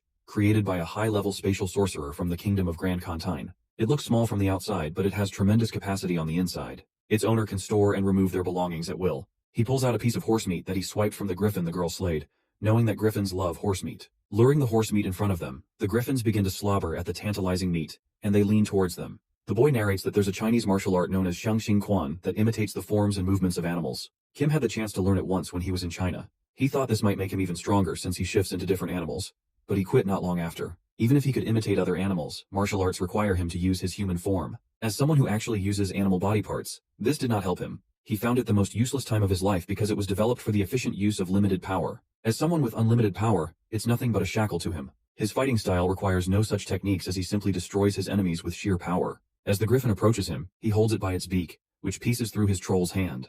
But it doesn't affect him at all as he regenerates it in the blink of an eye, uttering that the griffin should be honored to be the first large creature for his experiments. He then forcefully smacks the griffin as it crashes down while splattering blood everywhere. It occurs that the demons he ate in Stuckfit not only consisted of fish people but also synthetic creatures that were arthropods. For that reason, the front claw of the mantis shrimp is now compatible with his body. An arthropod can punch with a force 2,500 times more than its body weight, having the power to kill the giant of monsters. Smiling creepily, he then wonders what he should experiment with next. Thinking about a horned lizard's ability to shoot blood with its eyes, he combines it with blowfish. The girl witnesses the fight that is totally brutal with no technique or flair required, just pure violence, which is completely different from a paladin's way of fighting. Seeing Kim fight so ruthlessly makes her heart race, and she feels like all those years of training in the city of Demeter were pointless. She realizes that Kim has the strength to tear metal apart with his bare hand, so he doesn't need to follow the fundamental principles of martial arts. He doesn't have to dodge when he has super regenerative abilities, and if the enemy has a strong defense, then he can just crush its body with its useless defensive skills. This makes her wonder if she could fight like him,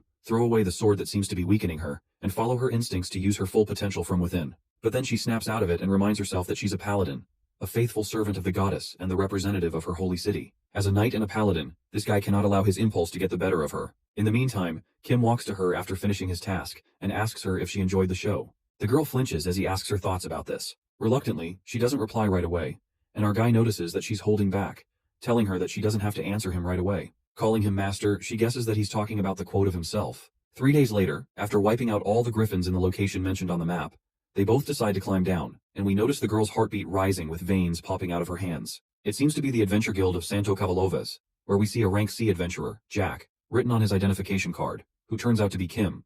The guild employee clarifies to him that she knows what he's about to say, but they cannot withdraw their request no matter how many times he complains, and they've received orders for him to give up the credits for exterminating the griffins to another party. The next scene takes us to Kim, who is disguised as Jack, a 27-year-old rank C adventurer and a member of the Santo Cavalovas Guild, so that he can travel freely. At the guild counter, our guy confirms what he just heard about letting someone else take the credit for exterminating the griffins and wonders how this is possible. The woman tells him it's an order, which makes Kim curious, so he asks her about the guy who ordered her. But the woman refuses to tell him anything further and makes it clear that she's not allowed to tell him that. He then concludes that there's some bastard here at Santo Cavalovas' Adventurers Guild who steals the hard work of adventurers, adding that the guild employee is an accomplice. Threatening the guild employee, the boy lets out that it would be amusing if this news about the guild spread into other regions, clearing that he won't be the one to spread it. But his tongue kinda loosens up after drinking a bit. Listening to this, the employee gets pissed and glares at him, putting him into place. The woman wonders how a low-ranked adventurer like him dares to threaten the guildmaster, who's supposed to be a great and powerful man, and there's no way he would meet a mere C-ranked adventurer like Kim himself. Realizing that it's the guildmaster who ordered her, Kim tells the girl that he had no intention of seeing him and grabs her wrist, which makes her think that he's flirting. While the woman clarifies that she has a fiancé, abruptly, she hears the sound of bones cracking and screams as our brutal guy crushes her hand. The scene then switches to Julio Aventuras, a legendary adventurer who is the only one to reach rank SSS and is also the guildmaster of the Cavalovas Guild. 25 years ago, this man was a member of the warrior party, which at that time produced many heroic tales and succeeded in bringing down the Demon King. They were each granted a wish, just like what was granted to a monster and a villain. After he returned from his quest and became a guildmaster, he brought overwhelming influence and authority as he elevated the status of his 20-year-long occupation. Everything was made possible due to his power, which was granted to him, and that was the political power. Thanks to the enormous influence of the Adventurers Guild, Julio was able to construct this narrative. However, there was no adventurer in the warrior party this time because the king took measures before Julio could get his hands on the kingdom. This resulted in the second prince becoming the hero, and now people praise the symbol of the crown instead of the symbol of freedom. He was pressured with the thought of creating a hero from the Adventurers Guild before it was too late, to increase the status of adventurers. Like a promising adventurer like his son, Jorge Aventuras, who is arguing with his father about not taking credit of someone else's work, because even if he became a hero, it would be meaningless. His father tells him to be wise and lets him know that he's not doing it out of love. He wants to make a hero. He reminds him that he's the son of the adventurer who helped the warrior slay the Demon King 25 years ago. The father adds that he needs this story to add to his extraordinary background, because the future of all adventurers depends on whether he becomes one. As they are talking, they hear a scream, and Jorge immediately runs after hearing the voice of her fiancé, only to see her lying on the floor with a broken wrist. Hopping mad, Jorge fiercely strikes the sword towards him, but our guy grabs his weapon and chokes him. Holding the broken sword in another hand, the boy ferociously slashes the sword that pierces through his head. Traumatized by the sight, Julio witnesses his son getting killed so brutally and screams. Without flinching, Kim asks him if he's the guildmaster and introduces himself as Jack, the rank adventurer. Grasping his sword, the adventurer recognizes him and apologizes for trying to take credit for his work, while Kim turns around and leaves after hearing the apology. Appalled to see Kim's cold attitude, Julio lets out that he beat up his guild members, crushed the arm of his daughter-in-law, and took his son's life. Our boy simply pointed towards the girl and said she wouldn't get the guildmaster, so he made her do it. The other guy attacked him, so he just defended himself, and lastly, his son tried to kill him, so he killed him first. With that, he decides to leave. And Julio, who seems to be bursting in anger, yells at him, asking if that's all he's got to say. He thinks that Kim is acting on someone else's command and asks his demands. But Kim clarifies that he has zero interests and doesn't even care that much about getting credit for his work. Once something is his, he cannot allow someone else to steal from him without his permission. And if he had let him know beforehand, things wouldn't have turned out like this. Just like that, Kim leaves after giving a callous justification, while Julio gets a reality check of his life. He realizes that he brought this upon himself and that everything he did was for himself, not for all adventurers. He regrets that his method of getting here was never right, and he forced others to make sacrifices for future generations. But it doesn't matter anymore because that bastard has already destroyed his family, and his future is stolen. That's when Julio decides to unite guilds like Kingbird Feathers, the Three Swords, the Youth of Verdeavel, and Cyclone Axe with the intention of ripping away Kim's future. The next scene takes us to the Paladin, who is lost in thoughts about her days of training in the city of the goddess. Breaking many swords at the training, the instructor was always on her case and concluded that she had physical abilities that were far superior to the others, but she failed to control. Deep in the thoughts, she recalls that her mentor made it clear that she'd be the king of the jungle if she were a beast. But as a paladin, she's a failure. Those words echo in her mind. And the paladin thinks about Master Kim, who taught her how to use her powers without holding back at all. However, this was the opposite of her paladin training, making her puzzled about whose words she should follow. On the other hand, we see many guys pointing out the place where Jack, the C-rank adventurer, seems to be staying. After that, as Kim is going on his way, he encounters Julio and asks him the matter, saying he already accepted the apology. But Julio seems to be hopping mad and questions him if he remembers a young man he killed, confessing that young boy was his son. Distraught, the father assumes how someone like Kim would know the feeling of losing a child. Shockingly, the guy responds that he knows it well. The vicious monster continues that after orphans and widows, he has more childless fathers than anything else, and each of them prattles on about getting revenge. While Julio peeks at the guy being so shameless, he rages with anger and asks what happened to those fathers who wanted revenge. Our guy then confidently points toward himself and lets out that he's still alive, which is pretty obvious. That's when Julio loses his cool and attacks Kim, who seems defenseless. He pulls out his sword and leaps towards the guy, calling him an insolent fool. Holding the sword, Julio reckons how he has developed an aura and sharpened it for decades, adding that this power can slice through dragon scales like paper. He might be an old man, but he is of the previous generation of the Warriors Party and the world's only rank S adventurer. Flaunting his full capability, Julio strikes his sword and aims straight for Kim's neck. However, this fella never loses to anyone and kills Julio in a flash, with his blood dripping everywhere. Stepping away, Kim notices many guys dashing away in the opposite direction, screaming that there's a monster. Our boy gets flustered as they pass by him, and it's clear that they're not running away from him. Just then, he witnesses a cold-blooded massacre as the blood of people spills everywhere on the streets, and peeks at the paladin standing near them with the blood dripping from her very hands. While the girl trembles with fear as tears stream down her face, she looks at his master and calls for him. Not reacting at all, Kim sits against a wall, takes out his magic pouch, and yanks out a big piece of Griffin's leg. He begins munching on his food while the paladin wipes her tears and sits beside him. Kim asks her if she wants some meat and she nods her head. To his surprise, the paladin aggressively starts eating the meat, which seems to brighten up her mood. Meanwhile, the girl eats the meat like a hungry beast. Our boy looks at her with his side eye, thinking that Griffin meat isn't that good. After all, it's a hybrid monster. After eating the food, the paladin confides in him that people believe that the goddess grants paladins their supernatural strength, but in reality, they are modified humans, made from a simplified manufacturing process of the saintess. Thinking that it's no secret at all, Kim already seems to know this since the prince told him before. Shaking, the girl further discloses that paladins are also test subjects for experimenting with abilities for the next generation's saintess. She concludes that it might be the result of one of those experiments, showing her hand, which is swollen and looks similar to the troll's hand. Clenching her fist, the girl lets out that she cannot overcome this strange impulse, while Kim realizes why he felt an odd sense of familiarity when he first met her. It is then revealed to us that Kim never once considered even his parents to be the same kind of life form as his, and the same goes for his disgusting pig-like brother. For this reason, he always kept his distance from everyone and kept his abilities a secret. But strangely, he showed the paladin his abilities without hiding anything, because she was the same monster as him. Kim then remembers how they made a mess here and completely wiped out the Adventurers Guild of Cavaloves along with its guildmaster. Yanking out his thoughts, our guy instructs the paladin to get a ticket for carriage, as they can no longer stay here. When the girl asks him where he's off to, Kim informs her that he has some leftover business to deal with, and assures her that it won't take him long. As soon as the girl sprints to get the tickets, a voice calls for Kim. It appears to be the assassin who happened to hear their conversations. Nonetheless, our guy asks him for payment, and the assassin hands him a pouch. Meanwhile, Kim contemplates that the higher-up speculated that paladins were used as test subjects for creating saintesses. There is no definite proof, however the paladin's words confirmed that hypothesis. The assassin then tells him that he got him some travel fare and a new identity. Jack, a 26-year-old Class 4 mercenary who is a member of the Spurs mercenary clan of Almaruez. As the guy gets his next mission, the assassin asks him his next destination, to which Kim responds that he's heading to Santo Canargo. Leaving for his next mission as a mercenary, Kim ruminates about Santo Canargo, where he first encountered Prince Edward, and gets excited to unite with some old acquaintances as a secret guardian knight, referring to Old Man Baron.